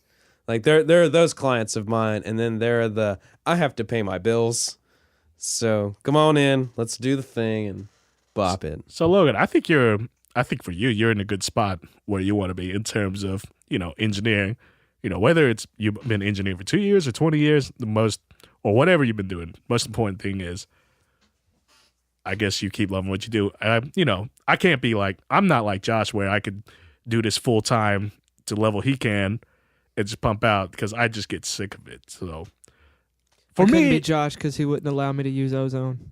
That's right. Get out. so I guess the last thing I'll ask before we wrap this up is, here's the generic. Where do you see yourself in 10 years, Anthony and Logan? And Number one, number one, where do you see Billboard. realistically? What is your 10-year plan moving forward? Honestly, I want to progress with this music. I know it takes time, and eventually I'm gonna get an associate's degree in networking. So Okay. and then after that, I'm gonna try to work at a radio station while still pursuing the music, and just going from there. Like I don't have it all planned out right now. Like I'm kind of more just like I know what I want to do, but I'm kind of just more like day by day, take it like that, and then because I feel like if you just do it that way, it's easier to just like. You should write down what you want to do on paper. That way, there's weird research saying that, when people take notes, they understand the notes or they connect more to it if they have to write rather than type it. So I guess that would apply to you is you should write down what you want to do and don't go into radio. Radio is fucking dead. Go work for a corporate like you could try to get into the corporate of like, Apple in the music division. That's probably more realistic. Yeah. In that sense. Should get in the like some podcast networks. Yeah. Go like do their. It's still there's still networking stuff you could do. AV stuff. Mm-hmm. What about you, Logan? Okay, so I'm gonna start by like saying that like I kind of like for myself I reject the notion of 10-year plans because me as a person I'm very tunnel visioned, and I get the goal in mind that I think I want to do, and I think a lot of times I can let opportunities pass me by because I'm so focused on the one thing that like I can't see the thing that's like 2 inches to my left that I really need to be doing. So to me, I'm a person of faith, and I just like I tell every day I'm like I just want to be in the center of God's will. Like whatever I want to do music full time. Like I feel like that's what I'm called to do. I feel like I'm called to make music full time. I really love working for the company that I'm working for, and I hope that I continue to like grow within it. And it's a really positive environment and a environment that that gives me new challenges. I started as a bartender, and I'm already like getting opportunities to like grow within that company. So I'm really looking forward to opportunities with that. And, music's going to come with that, the opportunities that I get to travel and have new experiences and work with different people. I'm not concerned. I gave up the whole, like, I want to make that one song that blows up. Like, I gave that up a long time ago because I don't want that to be my legacy. I want to be somebody that I ultimately I want to inspire people. And I think that inspiration is like, oh, that dude cut a record with me when he was like vacationing in Arizona or something, like, and it changed everything for me. Like I want to have that kind of impact on people, and I want to cement my place within the industry as like somebody that is moving and making sounds and, continuing a production career that's off the beaten path. Like I used to think that I wanted to, move to LA or I mean that's still an opportunity, but like I don't want to just park down somewhere and crank out records. Like I want to constantly be inspired by the world and how I move through it. So It's good. yeah, man. It's super up in the air, man. We're just gonna take it a day at a time. So. I mean, Yeah. that's true. I mean, I used to make a plan for myself in a way, and I did kind of achieve everything I kind of wanted to, but from there, I just kind of needed to reevaluate things because I kind of ended up in a spot where I worked really hard for it, and I had to look for what's next. So I also don't know I don't know my next 10-year plan. I think what I want to be 10 years is, be free, if that makes sense. Yeah, I mean, I feel like my plans could never be as good as God's plan. Stop. But Stop. But I We just feel got like copyrighted. Bye on. God forbid Drake is coming. God I can forbid hear I say him. Nintendo. but yeah, I feel like the plans that I make for myself, I'm a stupid individual sometimes. I don't think I can make good enough plans for myself that would be as good as me just listening to where I need to be. So They don't tell you about the post-college life. Nah, The they don't. postpartum where you're like, oh, I got this degree. I think What? What do I do now? I think more people will start not just going to college just to go. I think more people are going to start thinking about it in a good way, and that's a good thing because it's not a race. Where can we find your tunes, guys? Yeah, Everywhere, honestly. everywhere's not specific. Walmart, Best Buy, Target. Apple Music, Spotify, Pandora. I'm gonna be on this death metal Pandora station. I'm gonna hear Anthony's track. Every platform pretty much. So And what's your artist name? Anthony JSensei. All right, and Logan, why don't you plug yourself in as well? oh yeah, so all the socials are Logan Pace 22. Logan like Wolverine, Pace like the salsa. 22 because double deuces for life. And yeah, I don't have my own personal music. I haven't released in a good bit because I've spent the past year trying to focus on production.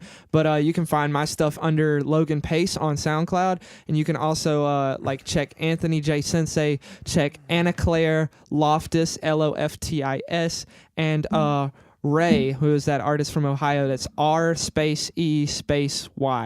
So yeah, and check it out on Apple Music, Spotify, SoundCloud, everywhere. Damn, dude, you had this Tidal. rehearsed. You got that rehearsed, Logan? Oh man, I just try to plug the artists that I'm really passionate about working with. Dude, that's awesome. Oh, Anthony, I cut you off last episode when I asked, "Are you a ass or tits man?" And I cut you off. So man. you can. You gonna cut me off again, ain't you? No, I ain't. Go ahead. Tits. Cut it, Josh. We're done here.